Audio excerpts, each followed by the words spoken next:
மன நிறைவான மகிழ்ச்சி ஏற்படுகிறது. காரணம், இரண்டு அணியினர்களும் வாய் சண்டை போடுவார்கள். பொதுவாக நமக்கு சண்டையை பார்க்கறதுல, மோதலை பார்க்கறதுல ஒரு அலாதியான ஒரு பிரியம்தான். அதுவும் மதுரையிலே நடக்கிறது என்று சொன்னால் ரொம்பவும் நாம் எதிர்பார்ப்போடு இருக்கின்றோம். உலகத்திலே மதுரை என்ற ஒரு பெயரை கேட்டாலே எல்லோரும் கொஞ்சம் தள்ளித்தான் நிற்பார்கள். அந்த அளவு மதுரை என்பது வீரம் விளைந்த ஒரு மண் என்று சொல்லுவார்கள். அங்குதான் வீரத்தை வெளிக்காட்டக்கூடிய ஜல்லிக்கட்டு நடக்கிறது. அது உலகமெல்லாம் பிரபல்யமான, உலக மக்கள் எல்லாம் எதிர்பார்க்கக்கூடிய, உலக மக்கள் எல்லாம் அந்த காட்சியை பார்த்து ரசிக்கக்கூடிய ஜல்லிக்கட்டு மதுரையில் தான் நடக்குது. ஆக மதுரையிலே இந்த பட்டிமன்றம் நடப்பது என்பது மிக பொருத்தமானது. மதுரையை பற்றி சொல்வார்கள், மதுரையை பார்க்காதவன் கழுதை என்று சொல்வார்கள். மதுரையை நாம் கட்டாயமாக வந்து பார்க்க வேண்டும். அங்கே பல அதிசயமான நிகழ்வுகள், அதிசயமான காட்சிகள் எல்லாம் இருக்கின்றன, அங்கே நடக்கின்றன என்பதை சொல்வதற்காகவே இப்படி சொல்வார்கள், மதுரையை பார்க்காதவன் கழுதை என்று சொல்வார்கள். ஆக இந்த உலகத்திலே ஒரு சுவாரஸ்யமான, ஒரு ஆச்சரியமான ஊர் தான் மதுரை.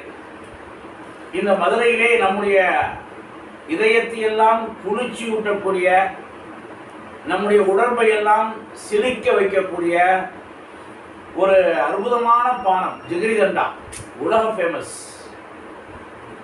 இங்கே இருக்கக்கூடிய இந்த ஜிகிரிதண்டா உலகமெல்லாம் இன்றைக்கு பிரபலியமாக இருக்கிறது. காரணம், அதனுடைய தரமும் அதனுடைய சுவையும். அது மாத்திரமல்ல, மதுரைக்கு இன்னொரு தனி சிறப்பு உண்டு. குடும்ப வாழ்க்கையை மகிழ்ச்சிப்படுத்தக்கூடிய ஒரு ஊர் தான் மதுரை. மதுரை மல்லிகைப்பூ என்பது எல்லா நாடுகளிலுமே பிரபல்யமானது. மற்ற ஊர்களிலே மல்லிகைப்பூ போட்டு பார்த்தார்கள், மனமில்லை. எங்க சேலத்துக்கு பக்கத்துல மல்லூர்ன்ற ஊர்ல மல்லிகைப்பூ போட்டு பார்த்தார்கள், எந்த மனமும் இல்லை. வெள்ளை நிறமா இருக்கு பூ, ஆனால் அதில் மனம் இல்லை.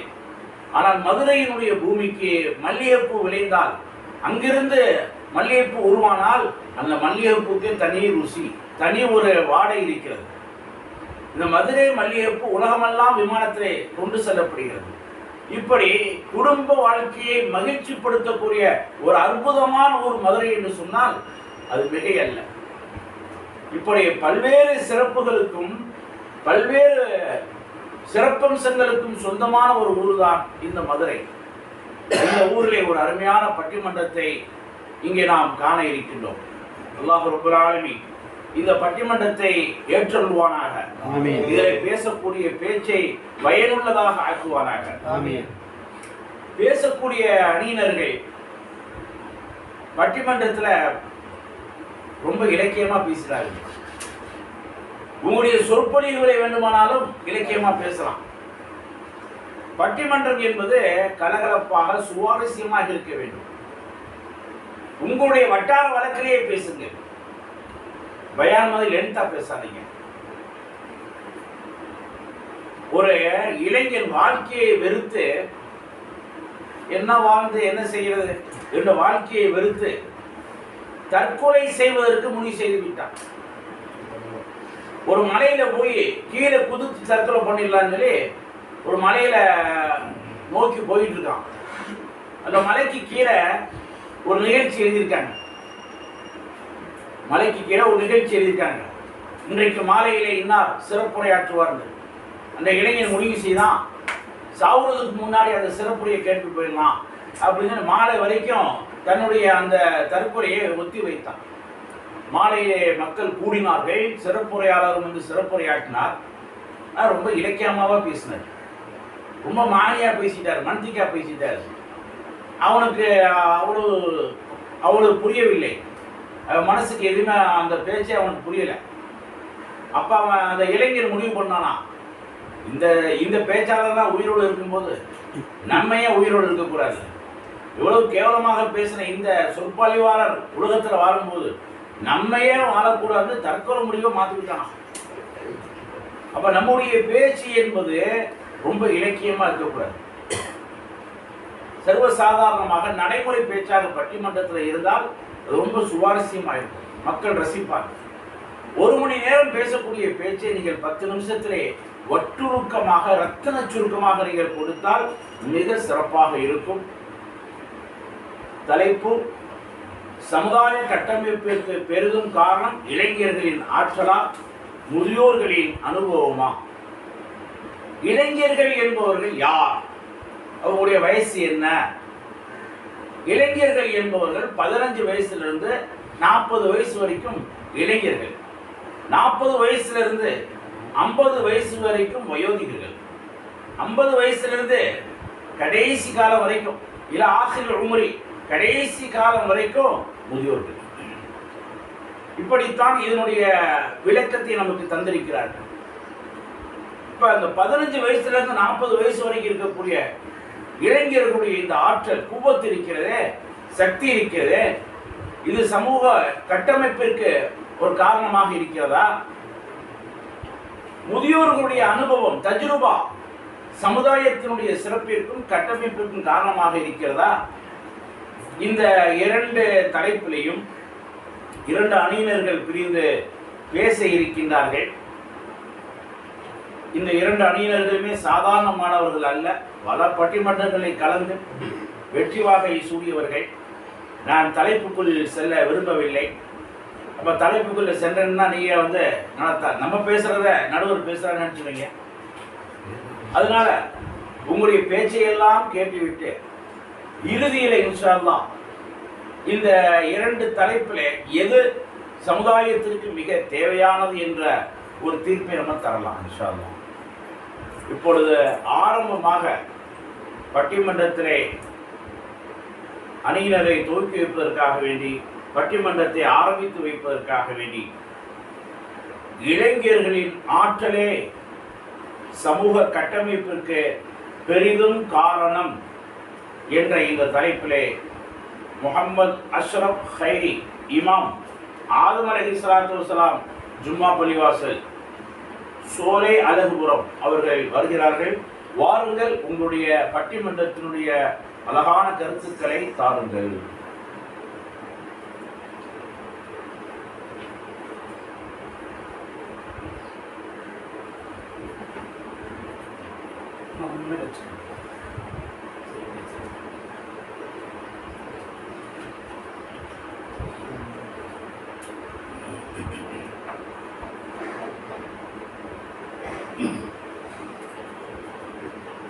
अस्सलामु अलैकुम வரஹ்மத்துல்லாஹி தஆலா வபரகாத்துஹு. வலைக்கும் ஸலாம் வரஹ்மத்துல்லாஹி தஆலா வபரகாத்துஹு. நேரத்தின் காலத்தின் சூழ்நிலை கருதி ஒரு சில விஷயங்களை சொல்லி என்னுடைய உரையை நிறைவு செய்ய ஆசைப்படுகிறேன். இந்த அவைக்கு தலைமை தாங்கி வந்திருக்கக்கூடிய ஹசரத் அவர்களுக்கும் மற்றும் இந்த பட்டிமன்றத்தில் கலந்து கொண்ட அத்தனை உலமாக்களுக்கும் என்னுடைய சலாத்தை சமர்ப்பணம் செய்து என்னுடைய உரையை ஆரம்பம் செய்கிறேன். அஸ்ஸலாமு அலைக்கும் வரஹ்மத்துல்லாஹி தஆலா வபரகாத்துஹு. சமுதாய கட்டமைப்பிற்கு அதிகம் தேவை இளைஞர்களுடைய ஆற்றலா, முதியவர்களின் அனுபவமா அப்படின்ற ஒரு அருமையான பட்டிமன்றம். நாங்கள் ஆரம்பத்திலே நான் சொல்லிடுறேன், தீர்ப்பு எங்களுக்கு தான் வரும் அப்படின்றத நான் ஆரம்பத்திலே சொல்லிடுறேன். காரணம் என்ன அப்படின்னு சொன்னால், உட்கார்ந்துருக்கிறது ஒரு இளமையான தலைவர், உட்கார்ந்துருக்கிறது ஒரு இளமையான தலைவர்ன்றதுனால நான் ஆரம்பத்திலே நான் வெற்றி வாகை சூடிட்டோம் அப்படின்ற செய்தியை சொல்லிடுறேன். பெருமானா ஸல்லல்லாஹு அலைஹி வஸல்லம் அவர்கள் இந்த சமுதாயத்தை கட்டமைப்பதற்காக வேண்டி அதிகமாக தேர்ந்தெடுத்த நபர்கள் யாருன்னு சொன்னா இளைஞர்கள் தான். அதுல சில விஷயங்களை சொல்லி என்னுடைய உரையை நிறைவு செய்ய ஆசைப்படுகிறேன். நபி ஸல்லல்லாஹு அலைஹி வஸல்லம் அவர்கள் மதீனாவிற்கு இஸ்லாத்தை போதிப்பதற்காக வேண்டி அனுப்பப்பட்ட சஹாபியில் முஸாப் இப்னு உமைர் ரலியல்லாஹு அன்ஹு. அடுத்தபடியாக அபிசீனியாவுக்கு முதலில் ஹிஜ்ரத் செய்தவர்கள் அதிகமான பேர் யாருன்னா இளைஞர்கள் தான் போனாங்க. யமனுக்கு நீதிபதியாகவும் விரிவுரையாளராகவும் அதிகமா அனுப்பப்பட்ட முஆத் இப்னு ஜபல் ரலியல்லாஹு அன்ஹு ஒரு இளைஞர்கள். இப்படி நிறைய செய்திகளை நாம சொல்லலாம். ஏன்னா இளைஞர்கள்ட்ட மட்டும்தான் ஆற்றல் இருக்கு, முதியவர்கள்ட்ட அனுபவம் இருக்குமே தவிர ஆற்றல்கள் என்பது கிடையாது. அனுபவத்தை வைத்து மட்டும் ஒண்ணு செய்ய முடியாது. ஆற்றல் இருந்தா தான் எதையுமே சாதிக்க முடியும். அதனாலதான் விவேகானந்தர் கூட சொல்லுவாரு, 100 இளைஞர்களை என் கையில கொடுங்க, இந்த நாட்டை வல்லரசாக்கி தர்றேன்னு சொன்னார். அங்க முதியவரை கொடுங்கன்னு அவர் கேட்கல. ஏன்னா முதியவரை வச்சு அங்க ஒண்ணு செய்ய முடியாது. அதனாலதான் நடுவரை கூட நாங்க இளைஞர் சமுதாயம் இளைய உள்ளவராக தேர்ந்தெடுத்திருக்கோம். கோட்டு போட்டதுனால அவர் இளைஞர் இருக்கு. இல்ல, உங்களுக்கு வந்து கோட்டு மட்டுமல்ல, உங்களோட தோரணையே இளமை தோற்றம். அல்லாஹ் கூட குர்ஆன்ல சொல்லும் பொழுது சொல்லுவான், இந்த இளைய சமுதாயத்தை பத்தி, இந்த வாலிபம் இந்த எவ்வளவு பெரிய ஆற்றல் அப்படின்றத சொல்லும் பொழுது, அல்லதி கலக்க அல்லாஹ் உள்ளதி கலக்கக்கும் எல்லாஃபின், பலகீனத்திலிருந்து சும்ம ஜால மின்பாதி லோஃபின் குவா, பலகீனத்திலிருந்து ஒரு ஆற்றல் உள்ள பலத்தை கொடுக்குறோம்ன்றான். அப்ப வாலிப பருவம்ன்றது, இளைய பருவம்ன்றது ஒரு ஆற்றல் மிக்க பருவம் அப்படின்றத அல்லாஹ் சொல்றான். இதை நான் சொல்லலை. இப்போ அல்லாஹ் சொல்லிட்டா அங்க ஆற்றல் யார்கிட்ட இருக்குன்றத தலைவருக்கு நல்லா தெரியும். ஏன்னா மதரசாவில் நிறைய பணியாற்றக்கூடியவங்கல்ல, அதனால அதை பத்தி அவங்களுக்கு நல்லா தெரியும். அல்லாஹ்வுடைய சொல்லுக்கு எங்கே இங்க மாற்றம் கிடைக்காது. அந்த அடிப்படையில் என்ன சொல்ல வரோம்னு சொன்னா, இளமை பருவம் என்பது ஒரு அருமையான ஆற்றல் மிக்க பருவம். இது மட்டுமல்ல, இன்னும் நிறைய செய்திகளை நாம சொல்லலாம். குர்ஆன் அபூபக்கர் சித்திக் ரலியல்லாஹுடைய காலத்துல ஒன்று திரட்டப்படுது. அதுல அதிகமானவர்களுடைய பங்களிப்பு யாருன்னா இளைஞர்கள் தான். அதிகமான பங்களிப்பு யாருன்னா இளைஞர்கள் தான் அதிகமா பங்களிச்சாங்க. இது மட்டுமல்ல, தன்னுடைய ஈமானை பாதுகாக்கிறதுக்காக வேண்டி அல்லாஹ் ஒரு சில இளைஞர்களை குர்ஆன்ல சொல்லுவான். சூரா கௌஃப்ன்ற சூறாவுல இளைஞர்களை பத்தி சொல்றான். அது எதுக்காண்டி சொல்றான் தெரியுமா? ஏதோ டைம் பாஸுக்காண்டி போய் உட்கார்ந்தாங்க, ஏதோ நேரம் போகல அப்படின்றதுக்காண்டி உட்கார்ந்தாங்கன்றதுக்காண்டி அங்க சொல்லலை. அங்க அல்லாஹ் சொல்லும் பொழுது அவங்களுடைய ஈமானை பாதுகாப்பதற்காண்டி உள்ள போனாங்க. அதுல வருடங்கள் கடந்துருச்சு. போன ஆள் யாருன்னா இளைஞர்களா தான் போனாங்க. இப்ப இளமை பருவம் என்பது ஒரு ஆற்றல் மிக்க பருவம் அப்படின்றத நிறைய சம்பவங்கள் மூலமாக நாம் என்ன செய்யலாம், எடுத்துக்கலாம். இது மட்டுமல்ல, இன்னும் வரலாற்றில் நிறைய செய்திகளை சொல்லலாம். நபி ஸல்லல்லாஹு அலைஹி வஸல்லம் மக்காவிலிருந்து மதீனாவுக்கு வர்றாங்க. ஹிஜ்ரத் சென்று வரும் பொழுது அந்த சஹாபாக்களை அதிகமா ஆதரிச்சது யாருன்னா இளைஞர்கள் தான் ஆதரிச்சாங்க.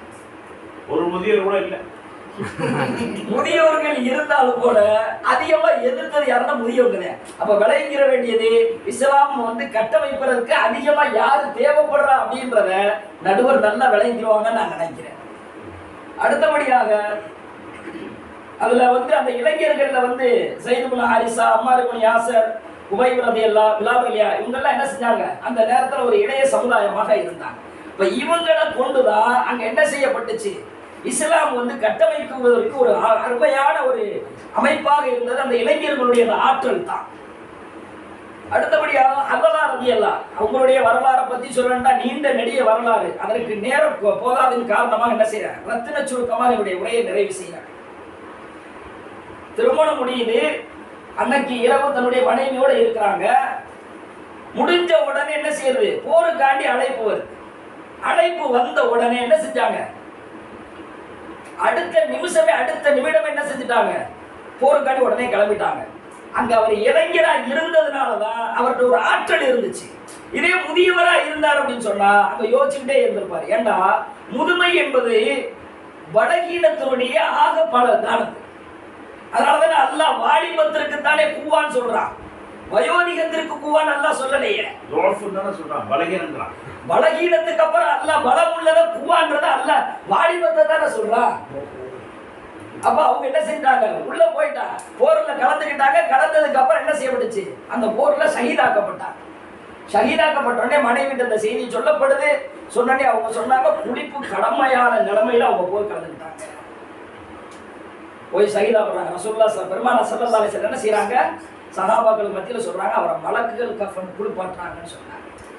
இளைஞர்களுடைய அந்த ஆற்றல், ஒரு விஷயத்தை உருவாக்கணும் அப்படின்னா உடனே செய்யக்கூடிய ஆற்றல் இளமை பருவம் தான். அதனாலதான் வயோதிகம் வருவதற்கு முன்னால வாலிபத்தை பயன்படுத்திக்கணும்னு ரசூலுல்லாஹ் சொன்னாங்க. ஒரே ஒரு செய்தியை சொல்லி நிறைவு செய்ய ஆசைப்படுறேன். உசாமா ரலியல்லாஹு வந்து என்ன செய்யறாங்க, ஒரு போருக்காக வேண்டி பெருமானார் ஸல்லல்லாஹு அலைஹி வஸல்லம் படைத்தளபதியா அனுப்புறாங்க. அப்படி அனுப்பக்கூடிய நேரத்துல ரசூலுல்லாஹி ஸல்லல்லாஹு அலைஹி வஸல்லம் அந்த போருக்கு முன்னாலே வஃபாத் ஆயிட்டாங்க. வஃபாத் ஆனதற்கு பின்னால அபூபக்கர் சித்திக் ரலியல்லாஹு அவங்கள போருக்காக அனுப்புறாங்க. இதுல ஒரு பெரிய விஷயம் என்னன்னு சொன்னா, அதுல உமர் எல்லாம் அந்த படையில உள்ள ஒரு ஆளாத்தே இருக்கிறாங்க. படையில உள்ள ஒரு ஆளாத்தே இருக்கிறாங்க. அனுபவம் இருக்கு, எல்லாம் இருக்கு. இருந்தாலும் கூட யார் அந்த தலைமையாக செஞ்சாங்க? ஒரு இளைஞரை தான் தலைமையா வச்சாங்க. 18 வயது இளைஞர். ஆமா, ரொம்ப தலைவரே தெரியுது. தலைவர் இளைஞர்கள் தான் ரொம்ப ஆற்றல் மிக்க பருவன்றத அழகா சொல்லிட்டாங்க. அதனால உமரதி எல்லாம் உசாமரதி எல்லாம் சந்திக்கும் பொழுதெல்லாம் அவங்க என்ன எப்படி கூப்பிடுவாங்களா? அமீர் அப்படின்னு கூப்பிடுவாங்க. அப்ப இளமை பருவம் என்பது ஒரு சமுதாயத்தை கட்டமைப்பதற்கு ஆக சிறந்த ஒரு ஆற்றல் மிக்க பருவம். இளமை பருவம், இளமை பருவமே, இளமை பருவம் என்று சொல்லி என்னுடைய உரையை நிறைவு செய்ய பாகிருதவான அல்ஹம்துலில்லாஹி ரப்பில் ஆலமீன். அஸ்ஸலாமு அலைக்கும் வரஹ்மத்துல்லாஹி தஆலா. வலைக்கும் அஸ்ஸலாம் வரஹ்மத்துல்லாஹி தஆலா வபரகாத்துஹு.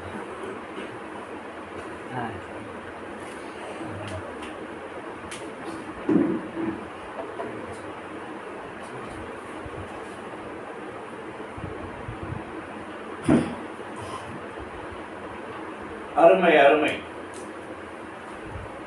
மாஷா அல்லாஹ். முகமது அஷ்ரப் ஹைரி அவர்கள் சமுதாய கட்டமைப்பிற்கு அதிகம் தேவை இளைஞர்களுடைய ஆற்றல் தான். ரொம்ப இளமையா பேசினார். அடுக்கடுக்காக தன்னுடைய அணிக்கு பாயிண்டுகளை கொடுத்திருக்கார். நபி ஸல்லல்லாஹு அலைஹி வஸல்லம் அவர்கள் சமுதாய கட்டமைப்பிற்கு அதிகமான இளைஞர்களை தானே பயன்படுத்தினாங்க. அதிகமான இளைஞர்களை தானே யுத்தத்திற்கு அழைத்து சென்றார்கள். இப்படி அற்புதமான விஷயங்களை எல்லாம் நமக்கு சொல்லி சென்றிருக்கிறார்கள். கடைசியாக சொன்னாங்க பாருங்க, அந்தலா போருக்கு கூட்டம்னா அவரு ஜனாபத்து குளிப்ப கூட குளிக்காம போருக்கு சென்று ஷஹீதாகி ரசீலுல் மலாயிகா மலக்குமார்கள் குளிப்பாட்டி அடக்கம் செய்யக்கூடிய ஒரு பாக்கியம் பெற்றாரே, அவர் இளைஞர் தானே. அது சமுதாய கட்டமைப்பிற்கு அதிகமாக இளைஞர்கள் தான் பயன்பட்டுருக்காங்க. நல்லா இளைஞர்களை பார்த்தா கூவான்னு சொல்றான், ஆற்றல் சொல்றான் என்றெல்லாம் அழகான கருத்துக்களை சொல்லி சென்றிருக்கிறார்கள். அடுத்து வரக்கூடிய ஒரு சாதாரணமானவரை மதுரை இஸ்லாமிக் மீடியாவினுடைய உறுப்பினர் ஓனர் மௌலானா மௌலவி PM அப்துல் அசீஸ் வாஹிதி இமாம் வக்ஃப் வாரிய கல்லூரி மதுரை அவர்கள் வருகிறார்கள். சமுதாய கட்டமைப்பிற்கு பெரிதும் காரணம் முதியவர்களின் அனுபவமே என்ற தலைப்பிலே பேசுவார்கள். வாருங்கள்.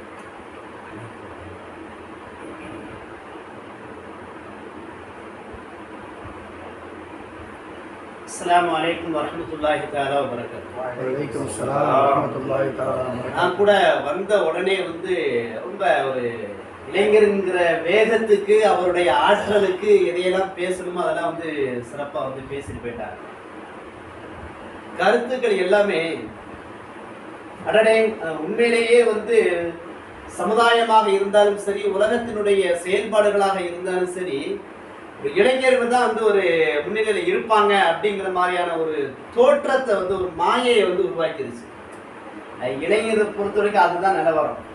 யுவதிகளாக இருக்கட்டும் சரி, இளைஞர்களாக இருக்கட்டும் சரி, ஒரு மாய தோற்றத்தை மட்டும்தான் கொடுக்கும், வேற எதையுமே கொடுக்காது. நடுவர் அவர்களே, விளம்பரம் தான். அதேதான்.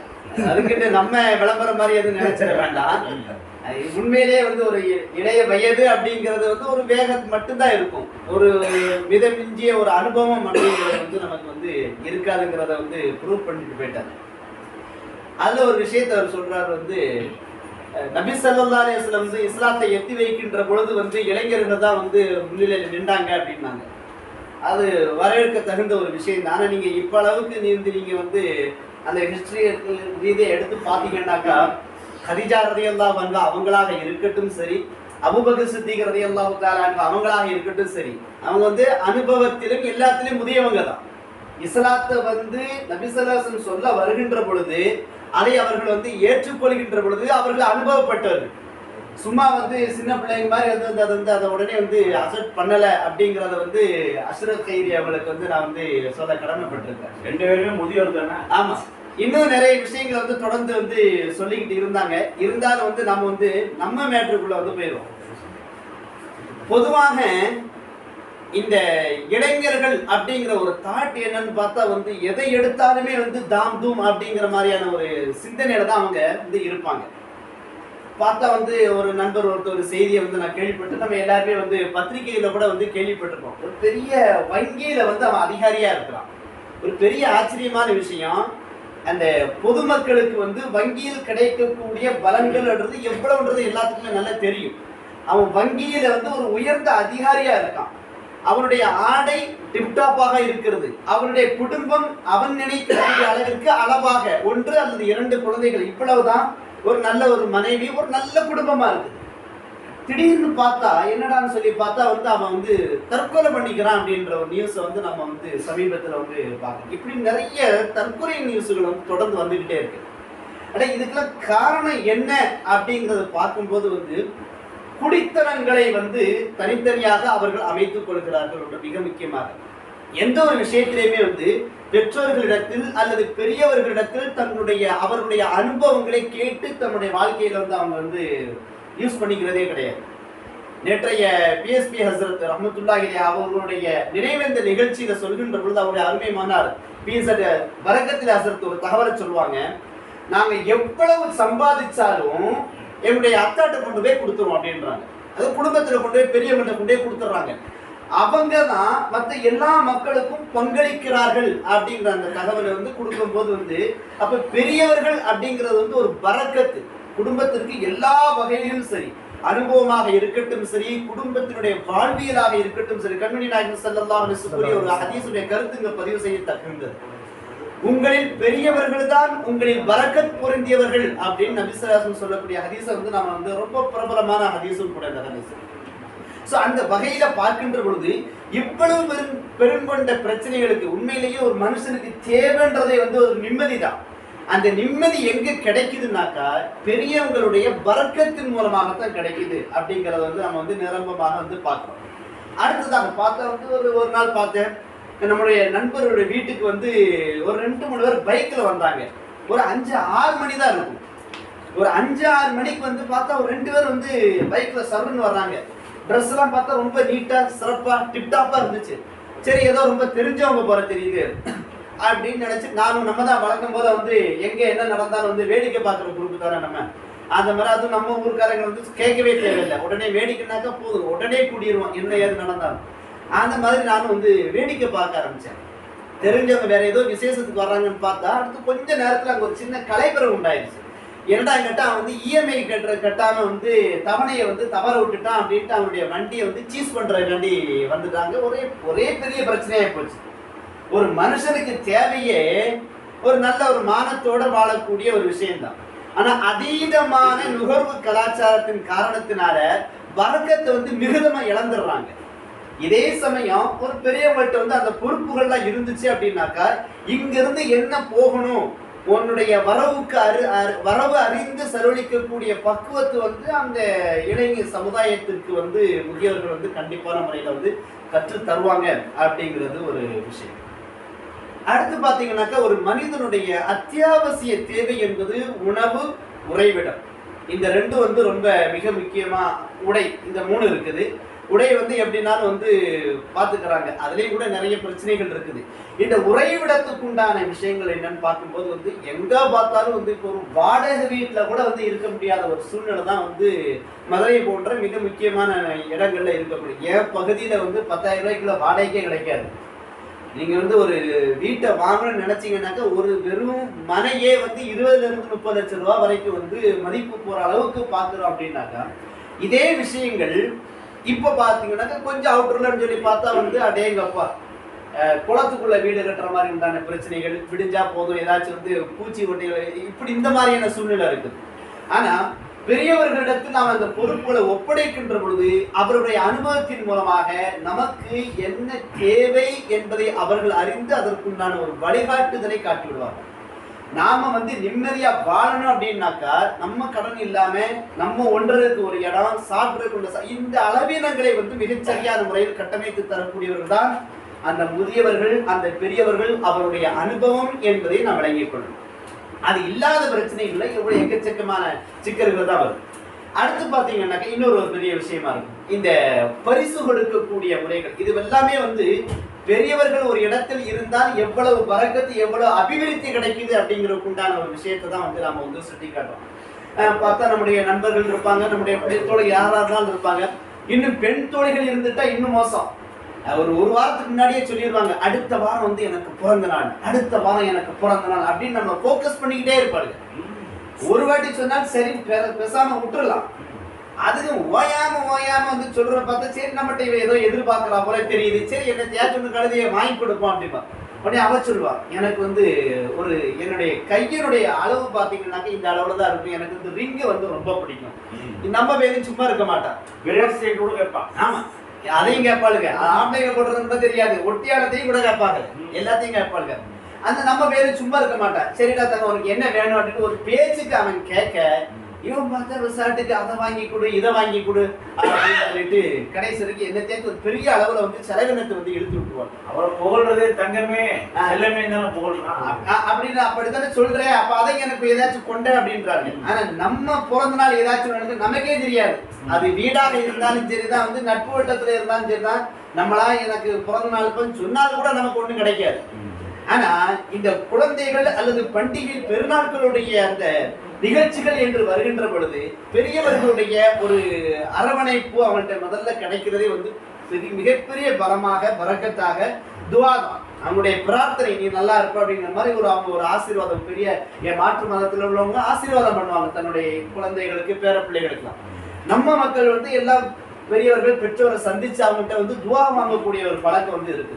அது இல்லாம போச்சு அப்படின்னாக்க வெறுமனே பொருட்களின் மூலமாக எந்த விதமான ஒரு பெரிய அபிவிருத்தி கிடைக்காது அப்படிங்கறத வந்து நம்ம வந்து வழங்கிக்கணும். ஆகவே வாழ்க்கைக்கும் சரி சமுதாய முன்னேற்றத்துக்கும் சரி இந்த வாழ்க்கை ஒழுங்கா இருந்தா தான் ஒவ்வொரு குடும்பத்திலையும் ஒரு வாழ்க்கை உருப்பட்டுருச்சுனாக்க சமுதாயம் உருப்பட்ட மாதிரியான ஒரு சூழ்நிலை தான் நமக்கு வந்து தந்து விடுகிறது. ஆகவே நடுவர்களுக்கு தெளிவாக சொல்லக்கூடிய ஒரு விஷயமும் கூட, இளைஞர்கள் வந்து ஆற்றலுக்காக இருந்தாலும் கூட முதியவர்களுடைய அனுபவம் தான் ஒரு சமுதாயத்தின் குடும்பத்தை வழிநடத்த தகுந்த அளவிற்குண்டான பரக்கத்தை அபிவிருத்தியை பொருந்தியது அப்படிங்கிறதை நான் அழுத்தம் திருத்தமாக வலியுறுத்தி வாய்ப்படுத்தமைக்கு நன்றி கூடிய விடைபெறுகிறேன். அஸ்ஸலாமு அலைக்கும் வரஹ்மத்துல்லாஹி தஆலா வபரகாத்துஹு. வலைக்கும் ஸலாம் வரஹ்மத்துல்லாஹி தஆலா வபரகாத்துஹு.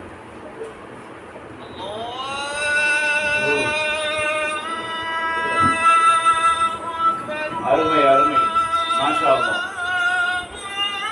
சமுதாய கட்டமைப்பிற்கு அதிகம் தேவை பெரியவர்களுடைய அனுபவம் தானே. ரொம்ப அழகா பேசினார்.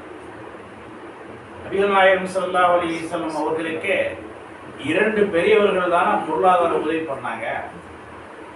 அபூபக்கர் சித்திக் ரலியல்லாஹு தஆலா அன்ஹு, அன்னை கதீஜா ரலியல்லாஹு தஆலா அன்ஹா, இந்த 2 பேரும் தானே நபி ஸல்லல்லாஹு அலைஹி வஸல்லத்துக்கு மிகப்பெரிய உறுதுணையாக இருந்தாங்க. இந்த 2 பேருடைய உதவினால் தானே சமுதாயம் கட்டமைக்கப்பட்டுச்சு.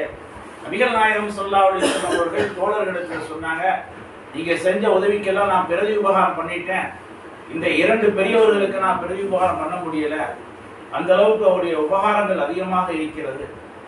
இந்த இருவருக்கும் அல்லாஹ் ரப்பல் ஆலமீன் கியாமத் நாள்ல பிரதி உபகாரம் கொடுப்பான், நற்கூலி கொடுப்பான்னு நபிகள் நாயகம் சொன்னாங்க.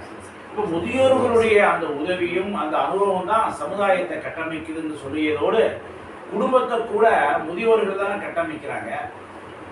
குடும்பத்துல இளைஞர்கள் எவ்வளவு வீண்வரையம் பண்றாங்க. அதீதமான நுகர்வு கலாச்சாரத்தில் இன்னைக்கு இளைஞர்கள் சிக்கி இருக்காங்களே. ஐபோன் வாங்கலாம், அதே மாதிரி பெரிய பெரிய வண்டி வாங்கலாம், எவ்வளவு நுகர்வு கலாச்சாரத்தில் சிக்கி கிடைக்கிறார்கள். இவர்கள் எங்கே சமுதாய கட்டமைப்பு செய்தார்கள்? அந்த வண்டி வாங்கின லோனை கூட கட்ட முடியாமல் லோன் அலையிறானே என்றெல்லாம் கேட்டார். அது மட்டும் இல்லாமல் இன்னைக்கு சென்னை போன்ற ஏரியில வீடு கட்டிக்கிட்டு மழை வெள்ளத்தில் இன்னைக்கு தத்தளிச்சுக்கிட்டு இருக்காங்க. இதெல்லாம் நினைச்சு பெரியவங்களுடைய அந்த அனுபவத்தை கேட்காம யோசனையை கேட்காம இளைஞர்கள் வந்து அவசரப்பட்டு அந்த வீடுகளை வாங்கினதுனால இன்னைக்கு சிரமப்படுறாங்க. மதுரையில குளத்துல வீடு கட்டி விற்கிறாங்க. அதை வந்து இந்த இளைஞர்கள் வாங்கி இன்னைக்கு குடியிருப்பதாக குளத்துல தண்ணீரிலே அவர்கள் மிதந்து கொண்டிருக்கிறார்கள் என்றெல்லாம் சொல்லி காட்டினார். கடைசியா ஒரு செய்தியை, முக்கியமான செய்தியை முன் வச்சார். இந்த இளைஞர்கள் பெண் தோழியிட்ட சிக்கிக்கிட்டு எவ்வளவு சீரழிகிறாங்க, எங்க சமுதாய கட்டமைப்பு நடக்குது, வேற தான் நடக்குது என்றெல்லாம் மிக பொருத்தமாக பேசியிருக்கிறார். அடுத்து பேசக்கூடியவர் சாதாரணமானவரா? மிக அருமையாக பேசக்கூடியவர். அடுத்து பேசக்கூடியவர் சமுதாய கட்டமைப்பிற்கு பெரிதும் தேவை இளைஞர்களுடைய ஆற்றல் தான் பெரிதும் தேவை. அழகாக பேசுவதற்காக வேண்டி மௌலானா மௌலவி ஹாஃபில் ஏஆர் அக்பர் அலி மன்பை இமாம் மஸ்ஜிது நபவி மாடக்குளம் அவர்கள் வருகிறார்கள். வாருங்கள். சமுதாய கட்டமைப்புக்கு பெரிதும் காரணம் இளைஞர்களுடைய சக்தி தான், ஆற்றல் தான்.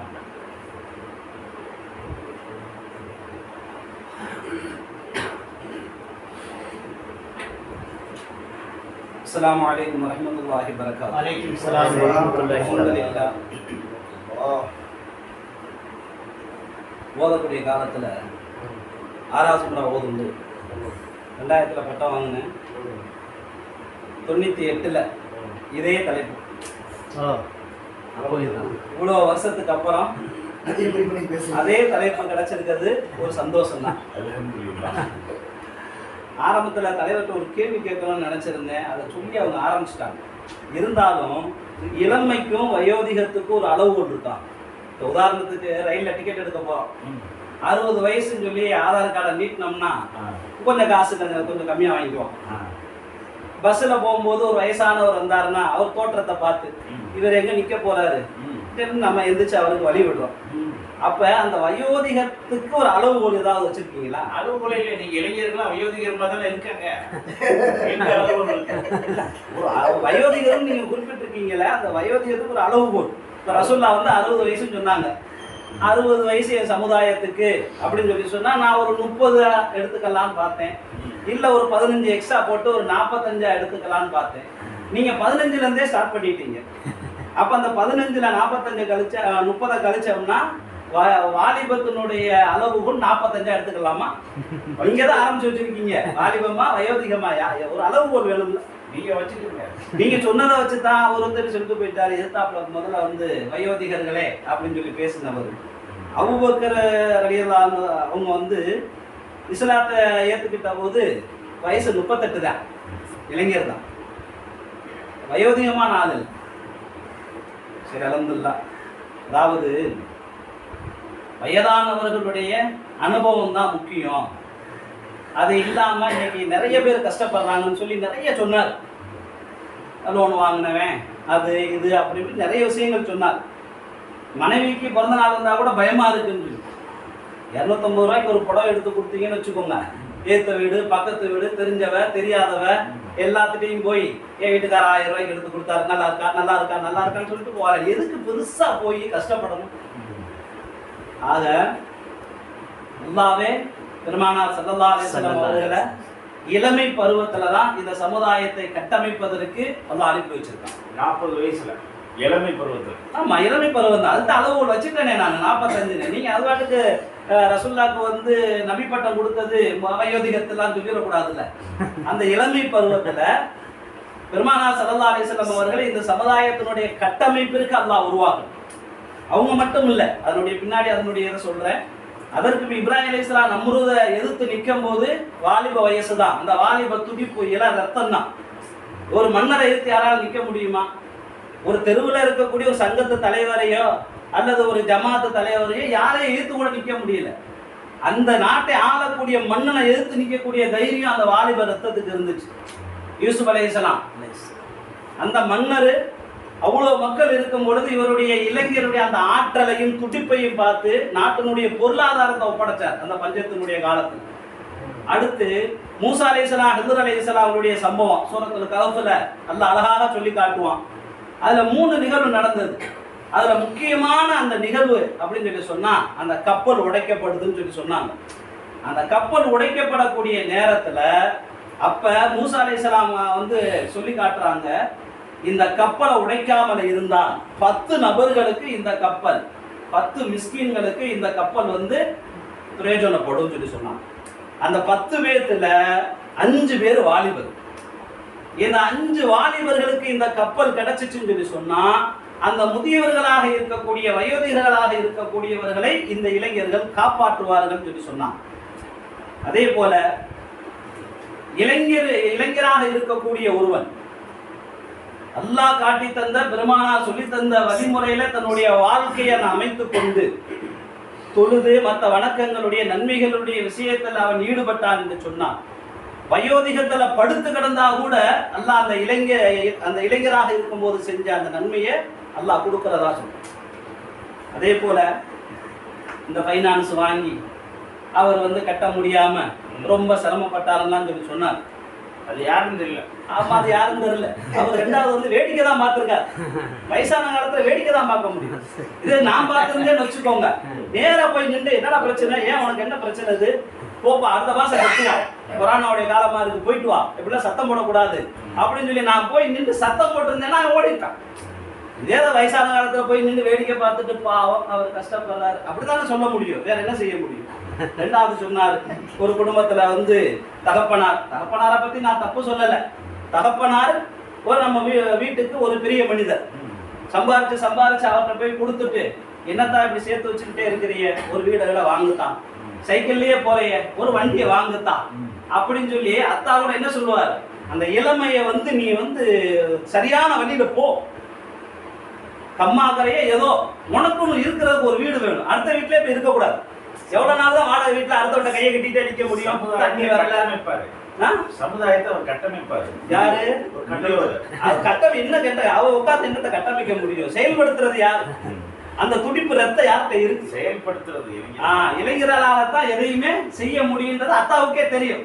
நான் என்னத்தான் செய்ய முடியும், உங்களோட ஓடியாந்து இடத்த பார்க்க முடியுமா, நான் இங்க உட்காந்துக்கிறேன் தான் அப்படின்னு சொல்லி. அடுத்து சொன்னாரு, பெரியவங்கள்ட்ட போய் எனக்கு இன்னைக்கு பிறந்த நாள் அப்படி இப்படின்னு சொல்லி சொன்னோம்னா துவா செய்வாங்க, துவா மட்டும்தான் செய்ய முடியும், துவா மட்டும்தான் செய்ய முடியும். ஏதோ அவர் இடத்துல ஒரு 5 ரூபாயை கொடுத்து விடுங்க, அந்த பிள்ளை ஓடி போய் எங்க நன்னா கொடுத்தாரு பாத்தியா அப்படின்னு சொல்லி அந்த பிள்ளையினுடைய சந்தோஷம், அதுதான் அந்த இல்ல ரத்தத்தினுடைய துடிப்பு. இது இல்லாம யாரால எதுவும் செய்ய முடியாது.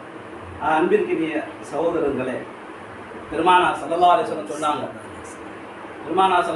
சொன்னாங்க, இந்த விஷயத்தை சொல்றேன், சில வாலிபர்களை அழைத்துக் கொண்டு, பெரியவங்களே யாரும் கூப்பிடல, சில வாலிபர்களை அழைத்துக் கொண்டு, இஸ்லாத்துல முக்கியமான கடமை எதுக்கு முதல்ல நம்ம சொல்ல முடியும், தொழுகை தான் அடிப்படை. காரணம் இல்லாம வீட்டுல தொழுகிறவனை போய் சில வாலிபர்களை அழைத்துக் கொண்டு விறகுகளை சேகரித்து எரிக்க நான் ஆசைப்படுகிறேன் சொல்லி சொன்னான். யாரை கூட்டு போனா வாலிபர்கள், வாங்கப்பா இருக்க தெருவில் இருக்க 5-6 பெருசை கூட்டிட்டு போய் உபதேசம் பண்ணுவோம்னு சொல்லி கூட்டு போல பெருமானார் ஸல்லல்லாஹு அலைஹி வஸல்லம். மதீனாவில் இருந்து பெருமானார் ஸல்லல்லாஹு அலைஹி வஸல்லம் சொன்னாங்க, எப்ப சொன்னாங்க, வயோதிகத்தினுடைய அந்த காலத்துல மதீனாவிலிருந்து பெருமானார் ஸல்லல்லாஹு அலைஹி வஸல்லம் சொன்னாங்க, மக்காவிலே ஒரு நிகழ்வு நடந்தது. ஒரு வயதானவர் மக்காவினுடைய வீதிகள்ல நின்று கொண்டு கத்தினார், இங்க ஏழைகளுடைய சொத்துக்கள்லாம் பறிக்கப்படுது, எங்கள்கிட்ட இருக்கக்கூடிய எல்லா சொத்துக்களையும் இந்த வசதியானவர்கள் பறித்து கொள்கிறார்கள், இதை கேட்கறதுக்கு யாரும் இல்லையான்னு சொல்லி கூக்குரல் இட்ட போது ஹில்ஃபுல் ஃபுதூல் சொல்லி ஒரு அமைப்பை உருவாக்கினார். அந்த அமைப்பை உருவாக்கி அதிலே பெருமானார் ஸல்லல்லாஹு அலைஹி வஸல்லம் இளைஞர்களாக இருந்து அந்த ஒரு அமைப்பை உருவாக்கி அந்த அங்க நடந்த அந்த அநியாயத்தை தட்டு கேட்டது அந்த இளமை பருவம். இதை எப்ப சொன்னாங்க பெருமானார் ஸல்லல்லாஹு அலைஹி வஸல்லம் மதீனாவில சொல்லி காட்டினாங்க, இப்பையும் அந்த அமைப்பு இருந்தால் அந்த இளைஞர்களோடு சேர்ந்து இந்த சமுதாயத்தை நான் கட்டமைப்பேன் என்று பெருமானார் ஸல்லல்லாஹு அலைஹி வஸல்லம் சொன்னாங்க. ஆக இளமை பருவம் என்பது சமுதாயத்தினுடைய எல்லா விதமான கட்டமைப்புகளுக்கும் அடிப்படை இந்த இளைஞர்களால் மட்டுமே முடியும் என்பதை சொல்லி வாய்ப்புக்கு நன்றி கூடி விடைபெறுகிறேன். அஸ்ஸலாமு அலைக்கும் வரஹ்மத்துல்லாஹி வபரகாத்துஹு. வலைக்கும் ஸலாம் வரஹ்மத்துல்லாஹி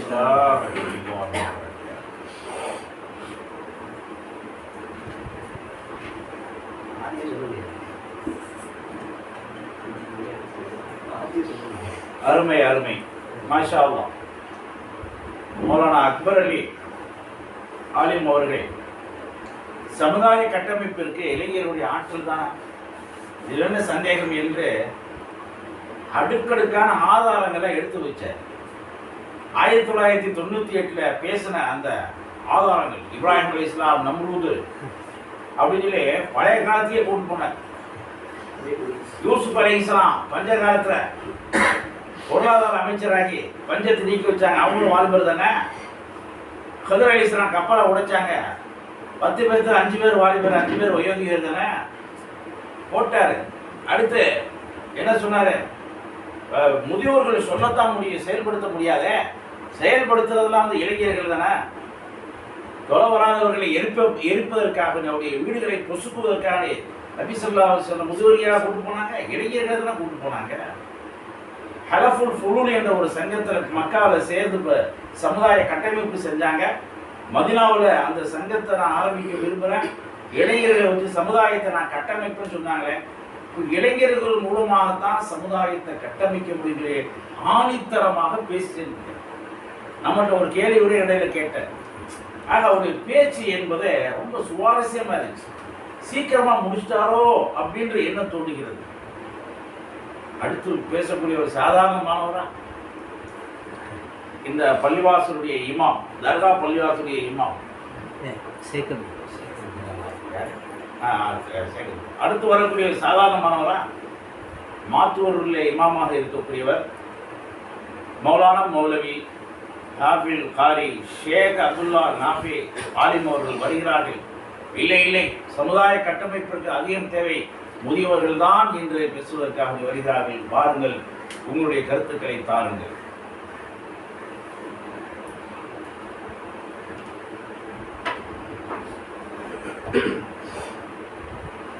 அஸ்ஸலாமு அலைக்கும் வரஹ்மத்துல்லாஹி வபரகாத்துஹு. வலைக்கும் ஸலாம் வரஹ்மத்துல்லாஹி வபரகாத்துஹு. நடுவர் அவர்களே, பட்டிமன்றம் ரொம்ப விறுவிறுப்பாக போயிடுச்சு. அல்ஹம்துலில்லாஹ். இப்போ நம்ம தலைப்பை ரொம்ப கவனிக்க வேண்டிய விஷயம், சமுதாய கட்டமைப்பிற்கு அதிகம் தேவை இளைஞர்களுடைய ஆற்றலா முதியோருடைய அனுபவமா. இதில் நிச்சயமாக பார்த்தோம்னு சொன்னால் முதியோருடைய அனுபவம் தான். அவங்களாம் சொன்னாங்க இளைஞருடைய ஆற்றல் தான். நான் சின்ன உதாரணம் சொல்றேன். இளைஞருடைய ஆற்றல் ஒரு காற்றாற்று வெள்ளம். இப்ப காற்றாற்று வெள்ளத்தை அப்படி ஊருக்குள்ள விட்டா என்ன ஆகும்? ஊரே அழிஞ்சு போயிடும், ஊரு பயம் மிஞ்ச மாட்டேன். அப்ப முதியவருடைய அனுபவம் எது தெரியுமா? டேம், அணை கட்டி உங்களை தடுத்து மக்களுடைய தேவைக்கு அப்பப்ப தண்ணி விடுறோமே, அதான் முதியவருடைய அனுபவம். இப்ப இது மாதிரி பாருங்க, எல்லா டேமும் இருக்கு இன்னைக்கு. அந்த டேம் ஃபுல்லா முதியவருடைய அனுபவம், முதியவர்கள் அவங்களுடைய அனுபவத்துல கட்டி வச்சது. இதுதான் சரியான உதாரணம். இது ஒன்னே போதும் எங்கள் சைடு நீங்க தீர்ப்பு வழங்குறது. அப்ப நடுவர் அவர்களே, இன்னைக்கு மக்களுடைய பிரச்சனைகள் தேவையாக என்னென்ன விஷயங்கள் அப்பப்ப அனுபவம் ரீதியா சொல்ல முடியுமோ முதியவர்கள் கொடுத்து கொண்டே இருக்காங்க. இளைஞர்கள் ரொம்ப ஆற்றல் ஜோஸ்ல இருக்காங்க. அந்த ஜோஸை விட்டா என்ன ஆகும்? அது கட்டுக்கடங்காம காட்டாற்று மாதிரி போய்கிட்டே தான் இருக்கும். அதுக்கு தடை, அதற்கு அனுபவம் சொல்லி இதை எப்படி இந்த ஆற்றலை உபயோகப்படுத்த வேண்டும் என்று சொல்லி தருவது அது முதியவருடைய அனுபவம் தான். அது நல்லா புரிஞ்சுக்கணும். ஓல்ட் இஸ் கோல்டுன்னு சொல்லுவாங்க நடுவர் அவர்களே. இப்போ நாங்கள் எல்லாம் ஆற்றல் மிகுந்த இளைஞர்கள் தான் பேசக்கூடிய எல்லாருமே. ஆனால் அனுபவமிக்க முதியவர் அவங்கள தேர்ந்தெடுத்திருக்குமே. ஏன் நீங்க அனுபவம் வயதுல முதியவர்கள், ஆனால் இளைஞர் மாதிரி என்றும் இளைஞராக இருக்கிறீங்க. இருந்தாலும் நீங்கள் வயதிலே அனுபவத்திலே மூத்தவராக இருக்கின்றீர்கள். ஏன்? அதனாலதான் அவங்களை நடுவராக தேர்ந்தெடுத்திருக்காங்க. ஒரு இளைஞரை இங்கே நடுவராக தேர்ந்தெடுக்கவில்லை என்பதையும் நான் இங்கே பதிவு செய்தேன். சொல்வார்கள், மூத்தோர் சொல்லும் முது நெல்லிக்காயும் முன்னால் கசக்கும் பின்னால் இனிக்கும் என்று சொல்வார்கள். அப்ப மூத்தவருடைய அந்த அனுபவ சொற்கள் இளைஞர்களுக்கெல்லாம் இப்ப சொல்றது கசக்கலாம், ஆனா பின்னாடி யோசிச்சு பார்ப்பாங்க சரியானு சொன்னாங்க. இப்படி முதியோரை பத்தி பேசி போட்டோம்னா கவலைப்படுவாங்க, பின்னாடி ரொம்ப வருத்தப்படுவாங்க. இப்ப சொன்னாங்க, நான் நபிமார்களுக்கு நபிப்பட்ட இளைஞர் பருவத்திலாம் கிடைச்சிருப்பதாக சொன்னாங்க. அதாவது அவங்களுடைய இளைஞர் பருவம் முடிந்து முதுமை பருவம் ஆரம்பிக்கக்கூடிய அந்த பக்குவப்பட்ட வயது தான் அல்லாஹ் நபிமார்களுக்கு நபிப்பட்டத்தை கொடுத்தான் என்பதை நான் மீண்டும் இங்க பதிவு செய்கிறேன். இப்ப நபி அவர்கள் சிறு பிள்ளையாக வளரும் பொழுது கூட தங்களுடைய பாட்டனார் அப்துல் முத்தலிப் அவங்கள்ட்ட வளர்ந்தாங்க. ஒரு மூத்தவருடைய அந்த அனுபவத்துல தான் அங்கே வளர்க்கப்பட்டார்கள். அப்ப கண்ணியமிக்கவர்களே, அன்பான நடுவர் அவர்களே, இன்னைக்கு இளைஞர்கள் என்ன செய்யறாங்கன்னு சொன்னா தேவையான பிரச்சனைகள்லாம் இன்னைக்கு என்ன செய்யறாங்க, விட்டு விட்டு இன்னைக்கு திசை திருப்புற வேலையை தான் இன்னைக்கு இளைஞரை பார்க்குறாங்க, கச்சிதமா பார்க்குறாங்க. ஆனா அனுபவத்தின் சாரலோடு இருப்பவர்கள் முதியவர்கள் தான். கண்ணியமிக்கவர்களே, அன்பான நடுவர்கள், இன்னைக்கு நரை இருக்கு. நரை என்பதை அனுபவம் தந்து இருக்கிற ஐஎஸ்ஐ முத்திரை. அப்ப மூத்தவர்களுக்கு நரை வந்தாலே அவங்க அனுபவசாலி. அவங்க சொல்லக்கூடிய அந்த விஷயம் இருக்கு, அது அனுபவத்தின் மூலமாக சொல்லக்கூடியது. இன்னைக்கு இளைஞர்களை எடுத்துக்கோங்க, கிரிக்கெட் பைத்தியமா இருக்காங்க நடுவர்கள். நான் தேவைப்பந்து சஹாரான்பூர் அங்கெல்லாம் போயிட்டு அங்கேயும் பார்த்தா கிரிக்கெட் விளையாண்டுருக்காங்க. இங்கே இவங்களுக்கு இது கொத்திக்கிச்சா அப்படின்ற ஒரு கவலை. இன்னைக்கு இளைஞர்கள் கிரிக்கெட் பைத்தியமா இருக்கிறாங்க. நாட்டில் எதை பத்தியுமே அவங்க கவலைப்படுறது இல்லை. எங்க சமுதாயத்தை கட்டமைக்கிறாங்க. ஒருத்தன் மவுத்து வீட்டுக்கு போயிட்டு வர்றான், அவன்கிட்ட கூட மாப்பிள்ள ஸ்கோர் என்னடான்னு கேட்கிறாங்க. சமுதாய அக்கறை இல்லை, மௌத்தானவரை பத்தி கூட விசாரிக்கல, மாப்பிள்ள ஸ்கோர் என்ன. அவங்க இன்னைக்கு கிரிக்கெட் பைத்தியமா இன்னைக்கு இளைஞர்கள் செய்யறாங்க, போயிட்டு இருக்காங்க. இன்னைக்கு ஒரு நிச்சயதார்த்தமாக இருக்கட்டும், ஒரு திருமணமாக இருக்கட்டும், ஒரு பஞ்சாயத்தா இருக்கட்டும், அங்க அனுபவம் மிக்க முதியவர்கள் மூத்தவர்களுக்கு தான் அதை சிறப்பான முறையில நடத்தி தர்றாங்க. பத்திரிக்கை கூட பெரியோர்களால் நிச்சயிக்கப்பட்டு தானே வருது. சரியான பாயிண்ட். முதியவருடைய வழிகாட்டி இல்லாட்டி இன்னைக்கு அந்த வழிகாட்டுதல் இல்லாட்டி இளைஞர்களை ரொம்ப சிரமமா போயிருக்கும், தடுமாறி போயிருவாங்க. இன்னைக்கு நான் இளைஞர்கள்ட்ட பணிமோடு கேட்டுக் கொடுக்கிறேன், முதியவர்களை மூத்தவர்களை மதிக்க கற்றுக்கணும், அவங்கள கண்ணியமா அவங்கள்ட்ட நடந்துக்குங்க. அவங்களுடைய அனுபவத்தை நீங்க உங்களுக்கு கசப்பா இருந்தாலும் நீங்க வாங்கிக்கங்க. அப்பதான் அவங்க வாழ்க்கையில நீங்க வெற்றி பெற முடியும். இன்னைக்கு இளைஞர்களுக்கு ஒரு லட்சியமும் இல்லை, ஒரு இலக்கும் இல்லை, ஒரே சுயநலவாதிகளா இருக்கிறாங்க இன்னைக்கு இளைஞர்கள்லாம். பொது நலமே இல்லை. இன்னைக்கு முதியவர்கள்ட்ட தான் பொது நலன் என்பதே இருக்கு. இன்னைக்கு இளைஞர்கள் யோசிக்கிறதே இல்லை. இப்ப பார்த்தாலும் அவசரப்பட்டு ஏதாச்சும் ஒரு பிரச்சனையில மாட்டிக்கொள்றாங்க. 2 லட்ச ரூபாய் பைக் வாங்குறாங்க, ஓட்டுறாங்க. இன்னைக்கு சமுதாய கவலை இல்லை, எந்த லட்சியமும் இல்லை. போகும்போது 100ல போய் வரும்போது 108 வர்றாங்க. இன்னைக்கு தலைமை பண்பு என்பது இன்னைக்கு முதியவர்கள்ட்ட மட்டும்தான் இருக்கு. இன்னைக்கு நம்ம பாக்குறோம், மதரசாக்கள்ல, காலேஜுகள்ல, ஸ்கூலுகள்ல யார் இந்த முதல்வரா பிரின்சிபலா இருக்கிறாங்க? ஒரு இளைய ஆலிமா இன்னைக்கு போடுறாங்க, போட மாட்டாங்க. மூத்த ஆலிம் தான் இன்னைக்கு இருக்கிறாங்க. முதல்வராக இருக்கட்டும், துணை முதல்வராக இருக்கட்டும், மூத்த ஆலிம்கள் தான் இருக்கிறீங்க. இளைஞ ஆலிமப்பட்டு அங்க நிறைய பிரச்சனைகள் சந்திக்கக்கூடிய சூழ்நிலை வரும். அதனால இன்னைக்கு மூத்தவர்கள் தான், இந்த அனுபவசாலிகள் தான், அவர்களை தான் அங்கே தலைமை பண்புக்கு கொண்டு வர்றாங்க. கம்பெனியுடைய மேனேஜர்களாக இருந்தாலும் கூட அனுபவசாலிகளாக இருக்கக்கூடிய அங்க முதியவர்கள் தான். ஏன்னா அவங்க தான் கேட்கும் போது அனுபவசாலிகள் தேவைன்னு கேட்கிறாங்க. அதனால இளைஞர்களை சும்மா சின்ன வேலைக்கு வச்சுக்குவாங்க. அதனால மூத்தவருடைய அனுபவத்தை வைத்துதான் இன்னைக்கு என்ன செய்ய முடியும்? இன்னைக்கு இளைஞர்களும் சரியான முறையில பாதையில போக முடியும். நம்ம இந்தியாவுக்கும் சைனாவுக்கும் ஒரு விஷயத்தை சொல்லி முடிச்சிருக்க, இந்தியாவுக்கும் சைனாவுக்கும் ஆரம்ப காலகட்டத்துல நேரு பிரதமராக இருக்கையில ஒரு வார் நடந்துச்சு. அப்ப இந்தியாவுக்கு கொஞ்சம் ஆயுதங்கள் நிறைய தேவை. அப்ப இங்க வந்து காமராஜர் இருந்தார், இங்க முதல்வராக தமிழ்நாட்டுல. இப்ப அந்த ஆயுதம் தேவை. அப்ப இந்தியாவுக்கு அமெரிக்காட்ட சொல்லிட்டாங்க, ஆனா அங்க இருந்து ஆயுதம் வரல. அமெரிக்கா வந்து அப்ப இந்தியா நம்பல. இங்க இருந்து காமராஜர் கேட்கிறார் நேருட்ட, என்ன ஆச்சு, நீங்க பிரதமரா இருக்கிறீங்க, அமெரிக்காவிடம் ஆயுதம் கேட்டிருக்கிறீங்களா இல்லையா? அப்ப நேரு சொன்னாரு, அமெரிக்கா வந்து நம்ம இந்தியாவை நம்ப மாட்டேங்குது. யாரை நம்பி இவ்வளவு பெரிய தொகை அந்த ஆயுதத்தை கொடுத்தா பணம் வருமா வராதா? இந்தியாவை நம்ப மாட்டேங்கிறாங்க. அதனால அந்த இதை அக்ரிமெண்ட்டை கேன்சல் பண்ணிட்டாங்கன்னு சொல்றாரு. காமராஜர் சொன்னார், அனுபவத்தில் மூத்தவர்கள், அந்த மூத்தவருடைய அனுபவங்களை பாருங்க. காமராஜர் சொன்னார், படிக்காதவர் தான், ஆனா அனுபவம் சொன்னாரு. அவனுடைய பேங்க் எதுவும் இங்க இருக்கான்னு கேட்டார். நேரு சொன்னார், ஆமா, அமெரிக்காவுடைய பேங்க் இந்தியாவில், அதை இழுத்து மூடு. அப்ப இங்க மூடணும்னே அவனுக்கு வந்துருச்சுட்டு வந்தான், ஏன் என் பேங்க் மூடுன? அப்புறம் என்னாச்சு, ஆட்டோமேட்டிக்கா என்ன செஞ்சுட்டான், ஆயுதத்தை தன்னால வந்து இறக்கிட்டான். இப்ப மூத்தவர்களுடைய அந்த அனுபவம் இருக்கின்றதே, அதுதான் இன்று சமுதாயத்துடைய கட்டமைப்புக்கு இளைஞருடைய ஆற்றல் வந்து மூத்தவருடைய அனுபவத்தின் பிரகாரம் இருந்தால் மாத்திரம்தான் அங்கே கட்டமைப்பதை ஒரு நல்ல ஒரு கட்டமைப்பாக சமுதாயம் உருவாகும் என்பதை சொல்லிக்கொண்டு அதே நீங்கள் தீர்ப்பாக சொல்வீர்கள் என்ற நம்பிக்கையோடு நான் சொல்கின்றேன். அஸ்ஸலாமு அலைக்கும் வரஹ்மத்துல்லாஹி தஆலா வபரகாத்துஹு. வலைக்கும் ஸலாம்.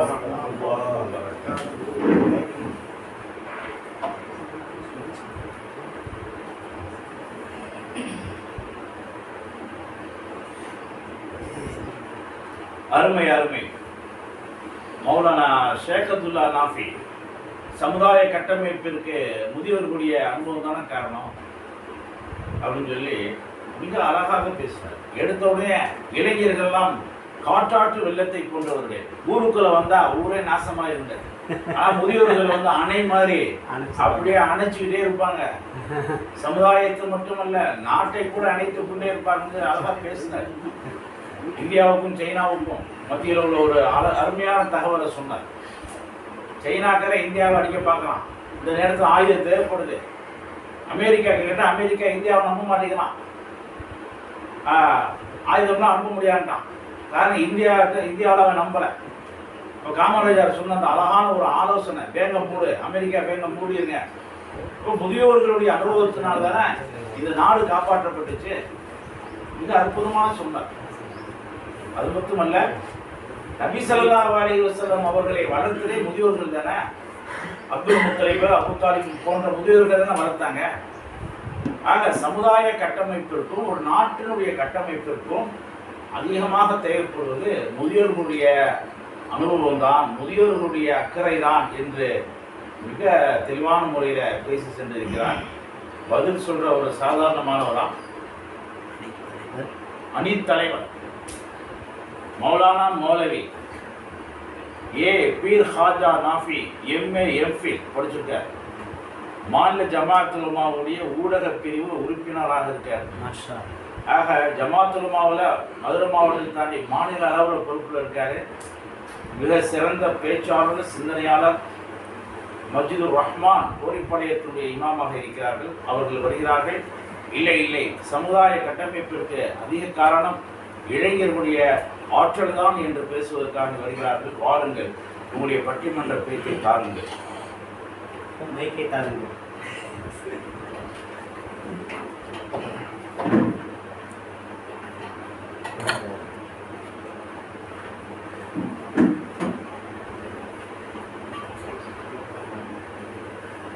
السلام عليكم ورحمة الله تعالى وبركاته. وعليكم السلام ورحمة الله تعالى وبركاته. الحمد لله نحمده ونصلي على رسوله الكريم أما بعد.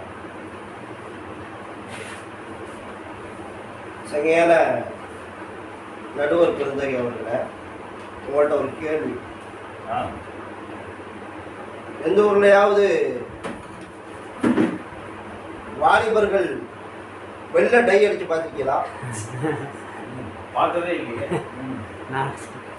ஆனா எல்லா ஊர்லயும் வயோதிகர்கள் கருப்பு டை அடிச்சுதான் பார்த்துருப்பீங்க. அவங்க கூட இளைஞராக இருக்க விரும்புறாங்க. அவ்வளவுதான், சப்ஜெக்ட் முடிஞ்சு போச்சு. சப்ஜெக்ட் முடிஞ்சிருச்சு. கருப்பு இல்லாட்டா கொஞ்சம் சோப்பாதி தூக்கி என்ன செய்யறாரு, எதிரணி தலைவர் கொஞ்சம் அடிச்சுக்கிற. ஏன் அப்படின்னு சொன்னா தன்னை அவர் பெருசா காட்ட நினைக்கிறான், இலசாவே இருக்க நினைக்கிறான். ஏன்னா இலசிட்டத்தான் அழகு இருக்கு, ஆற்றல் இருக்கு, சக்தி இருக்கு, சமூகத்தை வழிநடத்தக்கூடிய உயர்த்தக்கூடிய திறன் இருக்கிறது என்பதை அவர்களும் விளங்கி கொண்டதினால்தான் கருப்பும் சிவப்பும் இன்றைக்கு எல்லா இடத்திலும் இருக்கிறது. நம்முடைய பெருசு அணியிலிருந்து, பெருசுனா முதியவர்கள் அணியிலிருந்து அஜீஸ் வாகிதி வந்தார். வந்து சொல்றாரு, குளத்துல வீடு கட்ட போறேங்க. சரி, அவர் தான் அப்படி இருக்காரு அப்படின்னு பார்த்தா நம்ம ஷேக் மாத்தூர் அண்ணே, அவர் வந்து சொல்றாரு, காட்டாட்டு வெள்ளத்தை நான் ஊருக்குள்ள விட போறேங்கிறார். உங்களை யார் திருப்பி விட சொன்னா? அது பாட்டுக்கு ஆத்துல போய்கிட்டு இருக்கா. ஆற்றில் சென்றால் வளம், ஆற்றுல போக போக வளம் தானே. ஊருக்கு போகும்போது நாங்கள் நாட்டுக்கு பயிர்களை விளைவிச்சுட்டு போய்கிட்டே இருக்க போறோம். அவர் குளத்துல வீடு கட்டாங்கிறாரு, இவர் வந்து காட்டாட்டு வெள்ளத்தை ஊருக்குள்ள விடுறேன், எல்லாத்தையும் அடிச்சுட்டு போயிடும் அப்படிங்கிறார். அனுபவமான பேச்சு மாதிரி தெரியல. பெருசுகள்கிட்ட அனுபவமும் இல்லை, ஆற்றலும் இல்லை, அனுபவமும் இல்லை. அந்த நிலையில தான் இன்னைக்கு இருக்கு.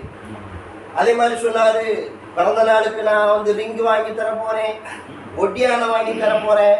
நடுவர்களே, இன்றைக்கு இளைஞர்களை பார்த்திருக்கிறீங்களா நீங்க? யாரு தங்கத்துல போடுறாங்க? தங்கத்துல யாரும் போடல.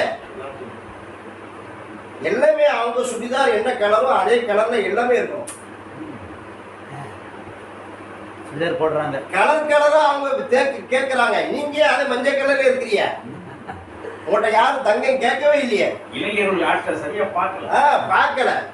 ஏன்னா கொஞ்சம் பெருசாகிட்டா கொஞ்சம் கண் பார்வையும் போயிடும். அடுத்து இந்த தங்கத்தை கேட்கறது யாருன்னு சொன்னா வீட்டில் இருக்கக்கூடிய பெருசுக தான் கேட்காம. 50 பவுன் வேணும், 60 பவுன் வேணும் யார் கேட்கிறாங்கன்னு சொன்னா அங்க வரதட்சணை என்பதே பெருசுகளால் உருவாக்கப்படுகிறது. இது என்ன சமூக ஆற்றல், இது என்ன சமூக வளர்ச்சி? எல்லா இடத்திலும் பெருசுக தான் இவ்வளவு அட்டகாசம் பண்ணிக்கிட்டு எங்க சமூக கட்டமைப்பு பண்றாங்க. கட்டமைப்புங்கிற ஒண்ணுமே இல்லை பண்றாங்க. நடுவர் அவர்களே, உங்களுக்கு மிக நன்றாக தெரியும் சிறந்த ஃபக்கீஹ் யாரு? இப்னு மஸ்ஊத் ரலியல்லாஹு என்று சொல்லக்கூடிய ஒரு வாலிபர். சிறந்த முஹத்தீஸ் யாரு? அபூ ஹுரைரா என்ற வாலிபர். சிறந்த முஃபஸ்ஸிர் யாரு? இப்னு அப்பாஸ் ரலியல்லாஹு என்று சொல்லக்கூடிய வாலிபர். ஆலிமுல் ஃபராயித் யாரு? ஸைத் இப்னு சாபித் ரலியல்லாஹு தஆலா. அதே பிஎஸ்பி ஹதரத்துடைய நினைவேந்தலில் தான் சொல்லப்பட்ட விஷயம். ஸெய்த் இப்னு சாபித் ரலியல்லாஹு தஆலா அன்ஹு அவர்கள் புதைக்கப்படுகின்ற, தஃபன் செய்யப்படுகின்ற அந்த நாளில் ஹதரத் இப்னு அப்பாஸ் ரலியல்லாஹு தஆலா அன்ஹு சொல்கிறார்கள், கது துஃபினல் யௌம் இல்முன் கஸீர், இன்றைய நாளில் அதிகமான இல்மு புதைக்கப்படுகிறது என்று சொன்னார்கள். ஒரு வாலிபரோடு சேர்த்து புதைக்கப்படுகிறது. இன்றைய தினம் இல்முல் ஃபராயித் புதைக்கப்படுகிறது என்று சொல்கிறார்கள். பெருமானார் ஸல்லல்லாஹு அலைஹி வஸல்லம் அவர்கள் இல்முல் ஃபராயிலை பாதுகாத்துக் கொள்ளுங்கள் என்று சொன்னார்கள். அப்படி பாதுகாத்த சஹாபாக்களில் முதன்மையானவர் இளைஞர் என்பதை இந்த இடத்தில் நான் ஞாபகப்படுத்துகிறேன். சங்ஞான நடுவர் அவர்களே, பெருமானார் ஸல்லல்லாஹு அலைஹி வஸல்லம் அவர்கள் ஹிஜ்ரத்துக்கு போறாங்க. தன் படுக்கையில் ஒருவர் படுக்க வேண்டும். அப்பொழுதுதான் எதிரிகளின் கண்ணில் மண்ணை தூவ முடியும். பெருமானார் ஸல்லல்லாஹு அலைஹி வஸல்லம் அவர்கள் படுக்க சொல்வது மஞ்சத்தில் அல்ல, மரணப்படுக்கையில் படுக்க சொல்கிறார்கள். அங்கே முன் வருகிறார் செய்தனா அலி ரலியல்லாஹு தஆலா அன்ஹு என்ற ஒரு வாலிபர். ஓமினன் நாஸி மை யஷ்ரி நஃப்ஸஹு பித்திகா என்று அல்லாஹ் புகழ்கிறார். தனது உயிரையே அல்லாஹ்விடம் வியாபாரம் பேசிவிட்டார் என்று அலி ரலியல்லாஹு தஆலா அன்ஹு அவர்களின் அந்த தியாகத்தை அல்லாஹ் ஜல்லஷானஹு வ தஆலா குர்ஆனிலே புகழ்ந்து சொல்கிறார் என்று சொன்னால், அங்கே ஒரு வாலிபருடைய ஆற்றல் ஹிஜ்ரத்தினுடைய அடித்தளமாக அமைகிறது என்பதை நாம் பார்க்கிறோம். பத்ர் போர்க்களம். பெருமானார் ஸல்லல்லாஹு அலைஹி வஸல்லம் அவர்கள் ஆலோசனை செய்கிறார்கள். ஆலோசனையில் யா ரசூலல்லாஹ் போருக்கு செல்லலாம் என்பதாக அங்கே ஆலோசனை கொடுக்கப்படுகிறது. பெருமானார் மீண்டும் மீண்டும் கேட்கிறார். யாரை நோக்கி கேட்கிறார்கள்? மதீனத்து ஸஅத் ரலியல்லாஹு தஆலா அன்ஹு அவர்களை நோக்கி கேட்கிறார்கள். ஸஅதே, நீங்கள் சொல்வதென்றால் நாங்கள் போருக்கு செல்வதற்கு தயாராக இருக்கிறோம் என்பதாக ரசூலுல்லாஹி ஸல்லல்லாஹு அலைஹி வஸல்லம் அவர்கள் ஸஅத் ரலியல்லாஹுடைய ஆலோசனை வந்த பிறகு போருக்காக தயாராகிறார்கள். இப்படி வாலிபர்கள் இந்த சமூகத்தின் ஆரம்பத்திலும் இன்றைய காலகட்டத்திலும் அவர்கள்தான் இந்த சமூகத்தை உயர்த்துவதிலே அவருடைய ஆற்றலை செலுத்திக் கொண்டிருக்கிறார்கள் என்பதை நாம் பார்க்கிறோம். இந்த நிரோசிமா நாகசாகி பேரழிவு, அந்த அழிவின் போது ஜப்பானிலே அன்றைய தினம் வானிலே 2 உலோக பறவைகள் பறக்கிறது. விசித்திரமாக இருக்கிறது. அன்றைய ஜனாதிபதி, அன்றைய இருந்த ஒரே மீடியா வானொலி, அதை பயன்படுத்துகிறார். இதோ ஜப்பானின் வானிலே ஒரு உலோக பறவை பறக்கிறது, ஏதோ விசித்திரமாக இருக்கிறது, நமது நாட்டு மக்களை காப்பாற்ற வேண்டும். காலை 7 மணி, பள்ளிக்கு செல்லக்கூடிய பிள்ளைகள் பள்ளிக்கு சென்று விட்டார்கள், தொழிற்சாலைக்கு செல்ல வேண்டிய ஊழியர்கள் தொழிற்சாலைக்கு சென்று விட்டார்கள், அரசு இயந்திரங்கள் எல்லாம் செயல்பட தொடங்கிவிட்டது. இந்த நேரத்தில் ஜப்பானில் உலோக பறவைகள் பறக்கிறது, இதிலிருந்து மக்களை காப்பாற்ற வேண்டும் என்பதாக ஜனாதிபதி சொல்கிற பொழுது அங்கே ஒரு இளைஞன் ரேடியோ ஸ்டேஷனிலே மைக்கை ஆன் செய்து சொல்லிக்கொண்டே இருக்கிறார், ஜப்பானியரே வீடு திரும்புங்கள், ஜப்பானியரே வீடு திரும்புங்கள். பள்ளிக்கூடம் சென்றவர்கள் வீடு திரும்பி விட்டார்கள், தொழிற்சாலை சென்றவர்கள் வீடு திரும்பி விட்டார்கள், வானொலி நிலையத்தில் அனைவரும் வீட்டுக்கு சென்று விட்டார்கள். ஜப்பானே நிசப்தம்.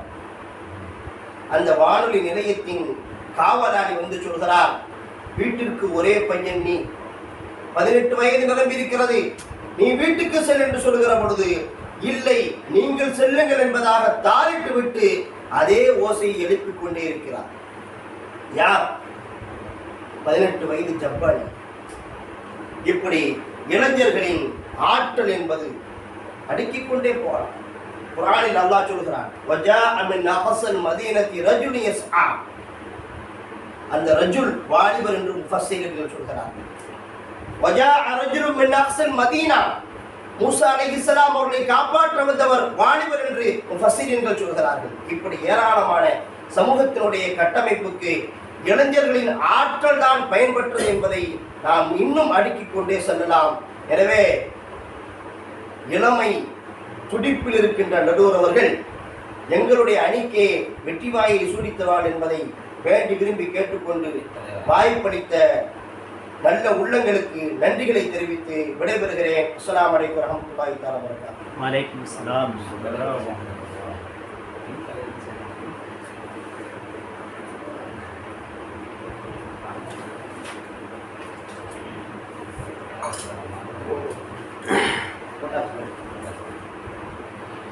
அருமை அருமை, மாஷா அல்லாஹ். சமுதாய கட்டமைப்பிற்கு இளைஞர்களின் ஆற்றல் தான் முக்கியமானது அப்படின்னு சொல்லி முதியோர்கள் கூட இன்னைக்கு இளைஞர்களாக இருக்கத்தான் ஆசைப்படுகிறார்களே. தலையிலே கருப்பு சாயம் பூசிக் கொள்கிறார்களே என்று பேச்சை ஆரம்பித்து இறுதியாக மிக அற்புதமாக முடித்திருக்கிறார். ஒரு ஜென்ரல் நாலேஜ், பொது அறிவையும் சொல்லி காமித்தார். ஜப்பானிலே மக்களை காப்பதற்காக வேண்டி 18 வயது நிரம்பிய இளைஞர் தான் அழைப்பு கொடுத்தார். இப்படி பல்வேறு கருத்துக்களை இளைஞர்களுடைய ஆற்றலுக்கு சொல்லியிருக்கின்றார். நபிகள் நாயகம் ஸல்லல்லாஹு அலைஹி வஸல்லம் அவர்களுடைய பெரும்பாலான தோழர்கள், பல ஆற்றலுக்கு சொந்தக்காரர்கள் எல்லாம் இளைஞர்கள் தான். சமுதாய கட்டமைப்பிற்கு அலி ரலியல்லாஹு அவர்கள் செய்த தியாகத்திற்கு யாராவது ஈடாக முடியுமா என்றெல்லாம் கேட்டிருக்கிறார். அவருடைய பேச்சுக்கு பதில் சொல்வதற்காக வரக்கூடியவர் சாதாரணமானவரா? தினமும் பல்வேறு முகங்களை பார்த்து கொண்டிருக்கக்கூடிய தர்காப்பள்ளி இமாம் மௌலானா மௌலவி ஹாஃபிஸ் எம்எஸ் ஷேக் மதார் ராஃபி எம்ஏ எஃப்இல் அதிகமாக படிச்சிருக்காரு. முதியோர்களுடைய அனுபவம் தான் சமுதாய கட்டமைப்புக்கு அதிக காரணம் என்று ஆணித்தரமாக பேசுவதற்காக வேண்டி இறுதி பேச்சாளராக வருகின்றார். வாருங்கள், உங்களுடைய கருத்துக்களை தாருங்கள்.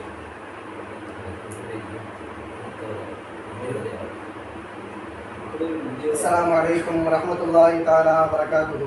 வலைக்கும் ஸலாம் வரஹ்மத்துல்லாஹி தஆலா. புகழனைத்தும் அல்லாஹ் ஒருவனுக்கே உரித்தாகட்டுமாக. ஸலவாத்தும் ஸலாமும் நபிகள் நாயகம் ஸல்லல்லாஹு அலைஹி வஸல்லம் அவர்கள் மீதும் நல்லவர்கள் நம்மவர்கள் அனைவர் மீதும் என்றென்றும் நின்று நிலவட்டுமாக ஆமீன் என்ற துஆக்களோடு, அருமையான நடுவர் அவர்களே, நீங்க ஆரம்பத்தில் கொஞ்சம் அந்த வாலிபர்கள் தான் வக்காலத்தை வாங்கி ஆரம்பத்திலே நீங்க ஆரம்பிச்சீங்க. வாலிப வயசுன்றது எத்தனை வயசு நீங்க சொல்லும்போது 15 இருந்து 40 வயசு வரை நீங்க சொன்னீங்க.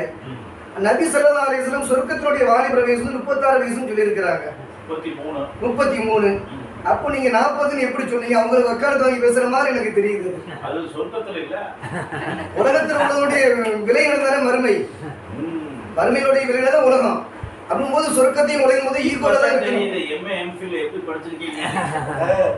நண்பர் அவர்களை எதிரணி தலைவர் சொல்லும் போது ஒரு வார்த்தை சொன்னாரு, கலர் சாயம் பூசிக்கிறாங்க, கருப்பை தடவிக்கிறாங்க, எதிரணி தலைவர் வந்து சிகப்பு சாயம் தடவிக்கிட்டாரு அப்படின்னாங்க.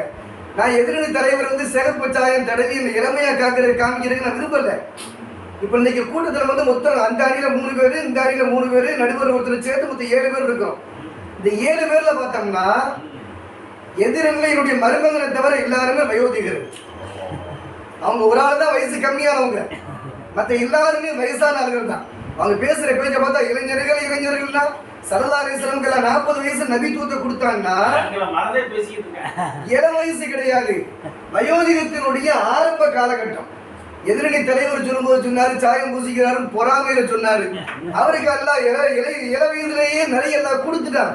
அதனால இந்த பொறாமையில என்ன பார்க்க முடியாம இன்னும் இளவட்டமா இருக்கிறாருன்னு நினைச்சு என்னை பத்தி அவர் சொல்ல ஆரம்பிச்சுட்டார்.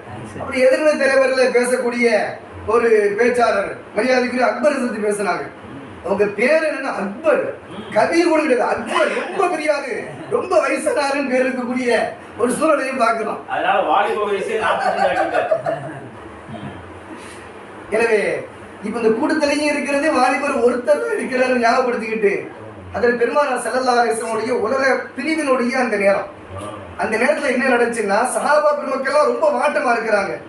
என்ன நடக்குமோ அப்படின்னு பயங்கரமான பீதி, சமுதாயத்துடைய கட்டமைப்பு சிதறியுமோ நடக்கக்கூடிய அந்த நேரத்துல ஹஜ்ரத் உமர் ரலியல்லாஹு வாசல்ல படுத்துக்கிட்டாங்க, கையில வாளை வச்சிருக்கிறாங்க.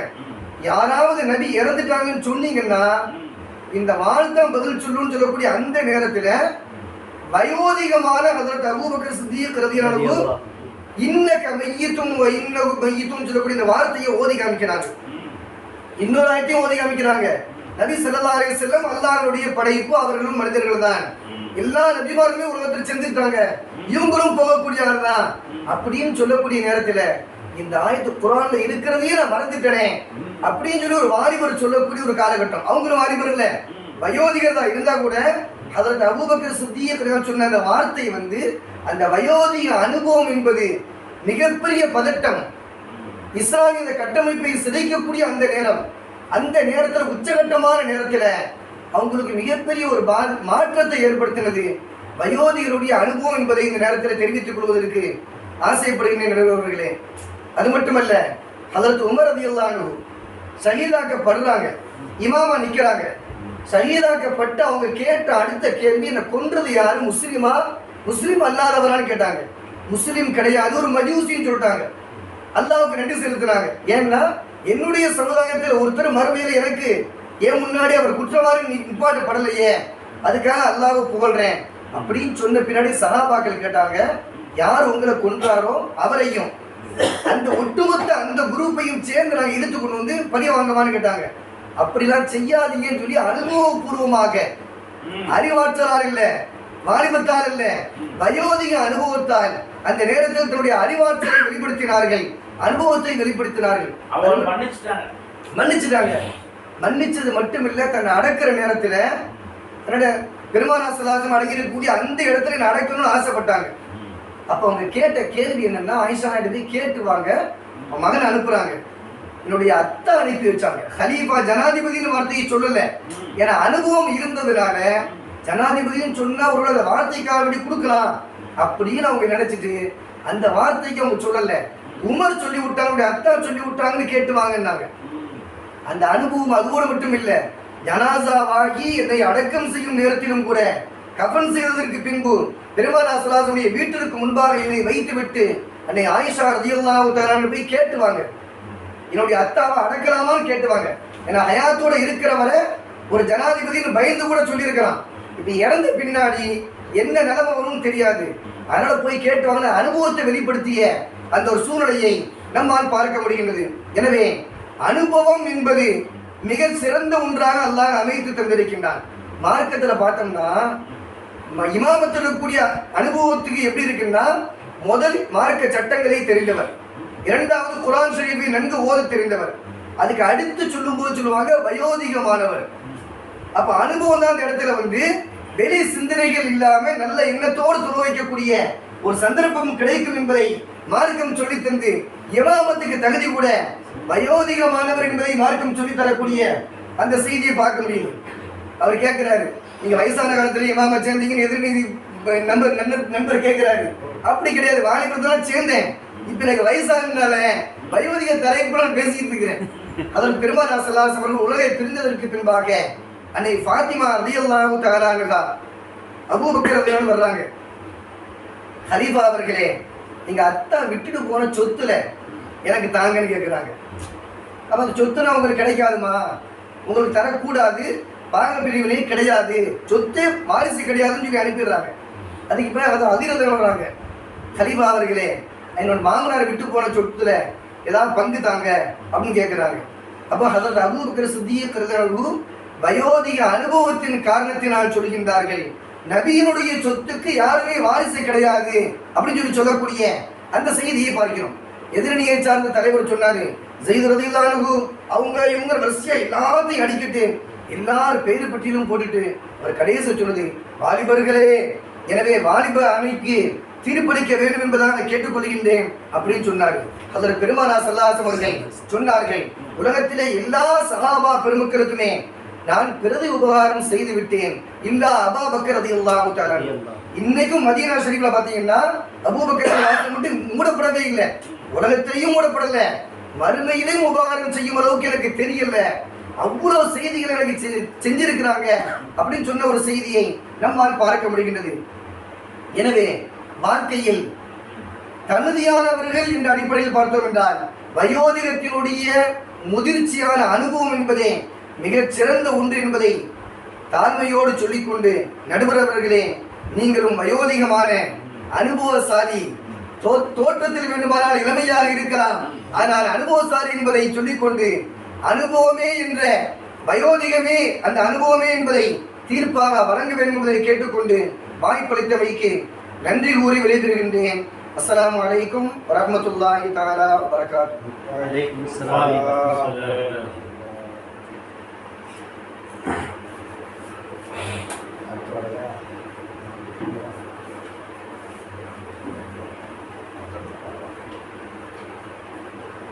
அருமை அருமை. மௌலானா மௌலவி ஷேக் மதார் நாஃபி ஹதரத் அவர்கள் சமுதாய கட்டமைப்பிற்கு முதியோர்கள் தான் காரணம் அப்படின்னு சொல்லி ஆணித்தரமான ஆதாரங்களை அழுகி சென்றிருக்கிறார். அன்புக்குரியவர்களே, பட்டிமன்றத்திலே 6 பேர் பேசிவிட்டார்கள். எல்லாம் அருமையா பேசிட்டாங்க. இப்ப 2மே சரின்னு சொன்னா இதுக்கு அவங்க நடுவராக உட்கார வச்சீங்கன்னா நீங்க கேட்பீங்க. அதனால இப்பொழுது இந்த 2 தலைப்புல எது சரியானது என்ற தீர்ப்பை நாம் எதிர்பார்த்துக் கொண்டிருக்கிறோம்.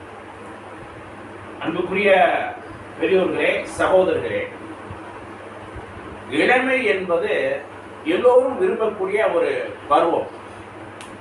வயோதிகர்கள் கூட டையெடுத்துக் கொள்கிறார்கள் என்று பட்டிமன்ற பேச்சாளர்கள் சொல்லி காட்டினார். டை மட்டுமா அடிச்சுக்கிறாங்க, டிஷர்ட் போட்டுக்கிறாங்க, ஜீன்ஸ் பேண்ட் போட்டுக்கிறாங்க, ஷூ போட்டுக்கிறாங்க. இளைஞர்களுடைய அத்தனை சேட்டைகளையுமே முதியோர்கள் பண்றாங்களே. அப்ப அந்த முதியோர்களுடைய அந்த பருவத்திலே கூட இளமையை விரும்புகிறார். இதனால்தான் அன்றைய அரபு நாட்டினுடைய ஒரு கவிஞன் அழகாக படித்தான். ஃபலா ஃபயாலைத ஷபாப யஊது யௌமா ஃபஅக்பிருஹு பிமா ஸனஅல் மஷீபு. வாலிபம் திரும்ப வேண்டுமே, அந்த வாலிபம் எனக்கு திரும்ப கிடைத்தால் என்னுடைய நரை என்னென்ன செஞ்சிச்சு என்பதையெல்லாம் அதற்கு நான் சொல்லுவேனே என்று கவலைப்படுகிறான். இப்போ வயோதிகர்கள் கூட வாலிபத்தை விரும்பக்கூடிய ஒரு சூழல் நம்ம பார்க்கிறோம். ஏன்னு சொன்னா மாலிக் தீனார் ரஹ்மத்துல்லாஹி அலைஹி அவர்கள் சொன்னார்கள், இன்னமல் கைரு ஃபி ஷபாபி. சமூகத்திலே நல்லதெல்லாம் அது வாலிபத்தில் தான் நடக்கும் என்று சொல்லி காட்டியிருக்கிறார்.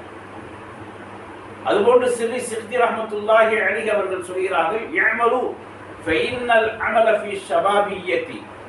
நீங்கள் அமல் செய்யுங்கள், அமல் முழுமையாக செய்ய வேண்டும் என்று சொன்னால் அதற்கு வாலிபம் தான் பொருத்தமாக இருக்கும் என்று சொல்கிறார்கள். ஆக ஒரு பக்கம் பார்த்தா வாலிபத்தினுடைய ஆற்றல்கள் சமூகத்துக்கு அதிகமாக தேவைப்படுகிறது. இன்னொரு பக்கம் பார்த்தா சமூகத்திற்கு வயோதிகருடைய அனுபவமும் அவர்களுடைய யோசனையும் ஆலோசனையும் தேவைப்படுகிறது. இந்த சூழ்நிலையில சமூகத்தினுடைய கட்டமைப்புக்கும் சரி, குடும்ப கட்டமைப்புக்கும் சரி, நாட்டினுடைய கட்டமைப்புக்கும் சரி, நபிகள் நாயகம் ஸல்லல்லாஹு அலைஹி வஸல்லம் அவர்கள் சொன்ன ஒரு தீர்ப்பையே நாம் சொல்லலாம். புகாரி ஷரீஃபிலே வரக்கூடிய ஒரு ஹதீஸ், இத்தகுல்லாஹ், அல்லாஹ்வை நீங்கள் அஞ்சிக் கொள்ளுங்கள், வஸவ்விது அக்பரக்கும், உங்களில் முதியோர்களை தலைமையாக்குங்கள். ஏன் தெரியுமா? ஃபஇன்னல் கௌம இதா ஸவ்வது அக்பரஹும் ஹல்லஃபு ஆபாஅஹும். ஒரு சமூகம் தங்களிலே உள்ள பெரியவர்களை தலைவராக ஆக்கிக் கொண்டால் அந்த பெரியவர்கள் முன்னோர்கள் விட்டு சென்ற பாரம்பரியமான காரியங்களை தொடர்வார்கள். வைதா ஸவ்வது அஸ்ரரஹும் அர்ஸாபிஹிம் தாலிக ஃபீ அக்ஃபாயிஹிம் ரவாஹுல் புகாரி. ஒரு சமூகம் சிறியவர்களை தங்களுக்கு தலைவராக, இளையவர்களை தலைவர்களாக தேர்ந்தெடுத்தால் அந்த இளைய தலைமை என்ன செய்கிறீங்களா? தங்களுக்கு தோதுவானதையே அலங்கரித்து காட்டும். தங்களுக்கு தோதுவான ஏதுவான விஷயங்களே சமூகத்துக்கு கொண்டு செல்லும். ஏன்னா தர்கா கத்துரியா பாட்டு கச்சேரி நடத்தும். இளைய சமுதாயம் அப்படித்தான் போகும், அதனுடைய ரசனையிலே போகும். ஆனால் முதியோர்களை தலைவராக வைத்தால் தர்கா கந்தூரிலே அவர்கள் பயான் வைப்பார்கள், நல்ல விஷயங்களை முன்னெடுப்பார்கள். இன்னைக்கு சமூகத்தில் நடக்குதா இல்லையா? ஆக நபிகள் நாயகம் ஸல்லல்லாஹு அலைஹி வஸல்லம் அவர்கள் ஒரு சமுதாய கட்டமைப்பிற்கு முதியோருடைய தலைமைதான் தேவை என்று ஆணித்தரமாக சொல்லி இருக்கின்றார்கள்.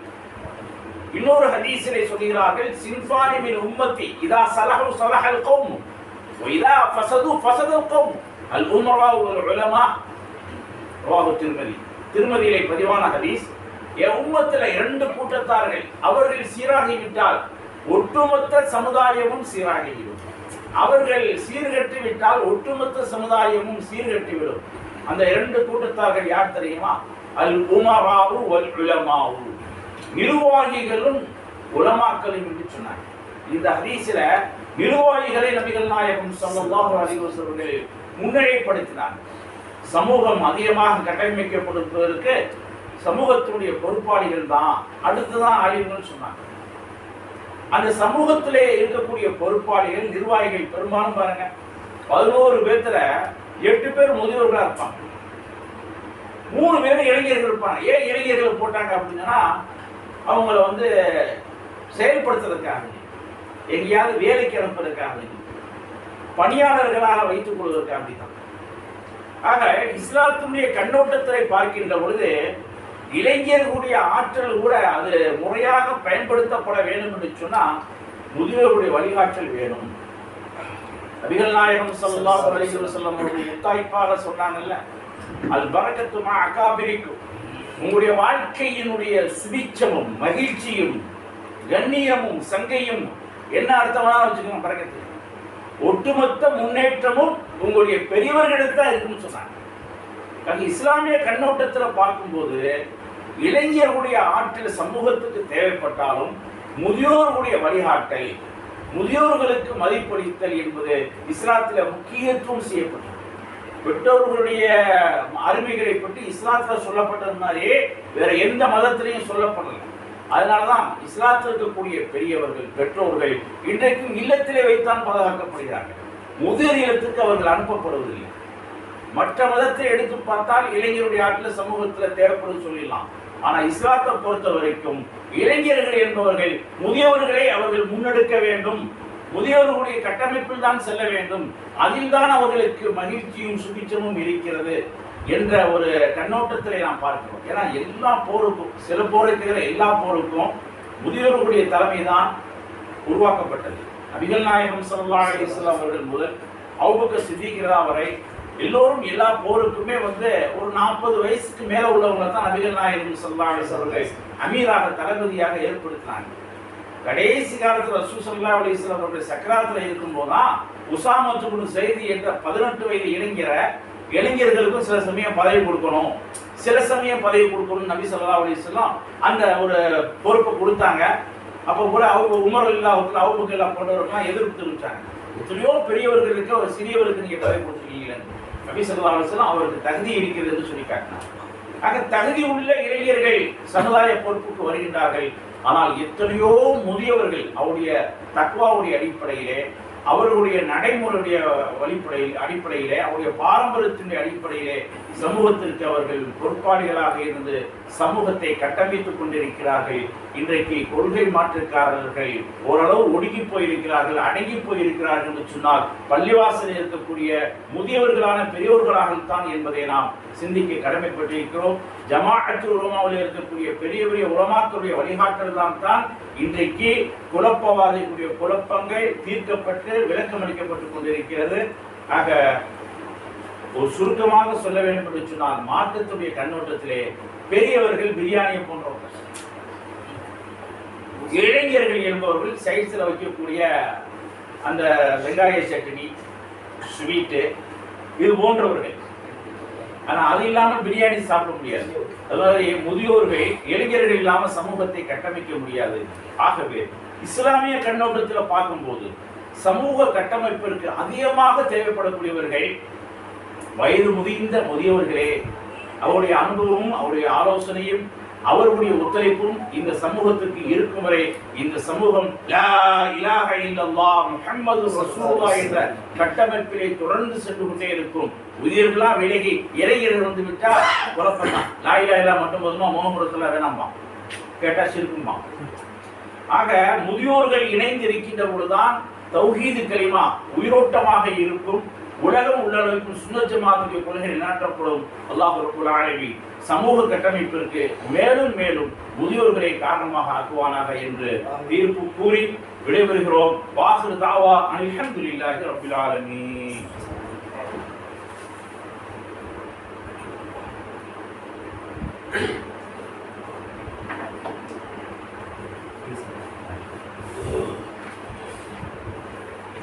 அல்ஹம்துலில்லாஹ். ஒரு மிகச்சிறந்த நிகழ்ச்சி இது. ஹசரத் அவர்கள் வந்து எங்களுக்கு சேலம் நூருல் இஸ்லாம் அரபு கல்லூரியிலேருந்து உஸ்தாது, அங்கே வந்து பிரின்சிபாலாக அவங்க இருந்திருக்கிறாங்க. எல்லா சூழ்நிலைகளிலையும் மாணவ செல்வங்களுடைய அறிவாற்றலை வந்து பேச்சாற்றலையும் வெளிக்கொண்டு வர்றதுல வந்து மிகுந்த முக்கிய பங்கு வகிக்கக்கூடிய ஹசரத் அவங்க.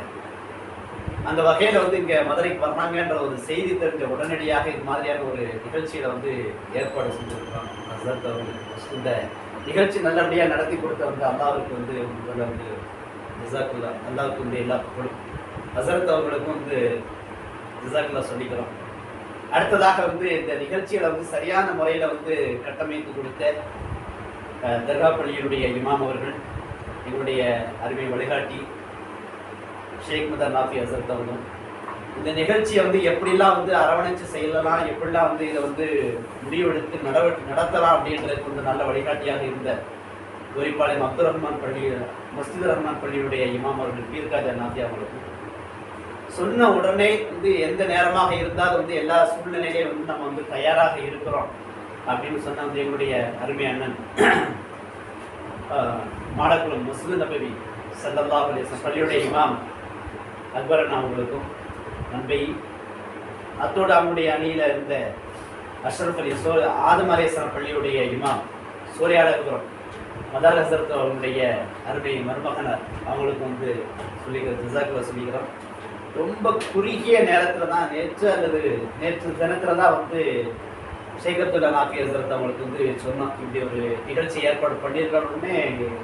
அவங்க வட்டாரத்திலேயே வந்து நிகழ்ச்சிகள்லாம் நடத்தி அவங்க தான் வந்து அந்த வேலைகளை தொகுத்து வழங்கக்கூடிய ரொம்ப சிரமம் தான். இருந்தால் வந்து ஒரு ரொம்ப குறுகிய நேரம், அதாவது மிக சில மணி நேரத்திலே வந்து தயாராகி வந்துட்டாங்க ஷேக் அப்துல்லா நாஃபி ஹசரத் அவங்க மாத்தூர். அவங்களுக்கு வந்து ஜிசாக்குல்லா சொல்லிக்கிறோம். இது போன்ற நிகழ்ச்சிகளை வந்து அடுத்தடுத்து வந்து ஒரு குழுவாக இணைந்து ஒவ்வொரு வட்டாரம் மாவட்டம் செயல்படுத்தக்கூடிய அந்த நிகழ்ச்சிகளை வந்து நம்ம முன்னெடுத்து செய்யக்கூடிய ஒரு வாய்ப்பாக வந்து இந்த பட்டிமன்றத்தை நாம் வந்து பார்க்குறோம். அல்லாஹ் தஆலா வந்து எல்லாருக்கும் வந்து நிறைவான நற்கூலியை வந்து வழங்குவோம் அப்படின்ட்டு வந்து துவா செஞ்சுக்கிறது நன்றி செலுத்துகிறோம். இப்பொழுது ஹசரத் அவர்களை கண்ணியப்படுத்தும் விதமாக மதுரை வட்டார ஜமாத்துல் உலமா, வடக்கு வட்டார ஜமாத்துல் உலமாவின் சார்பாக அந்த பொறுப்புதாரி பீர்காஜா ஹசரத் அவங்க வந்து கொண்டாடி கொடுத்துவார்கள்.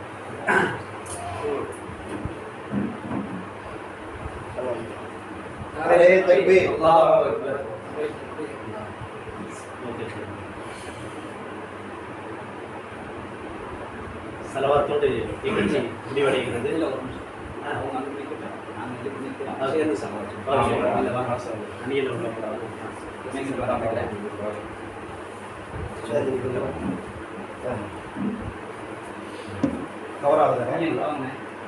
ஆகும் ஷேக்கில் முன்னாடி வந்து கிளாஸ் ஆகும்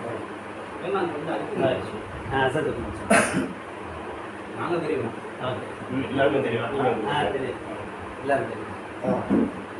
ஸல்லல்லாஹு அலா முஹம்மத் ஸல்லல்லாஹு அலைஹி வஸல்லம் ஸல்லல்லாஹு அலா முஹம்மத் ஸல்லல்லாஹு அலைஹி வஸல்லம் ஸல்லல்லாஹு அலா முஹம்மத் யா ரப்பி ஸல்லி வ ஸல்லிம். السلام عليكم ورحمة الله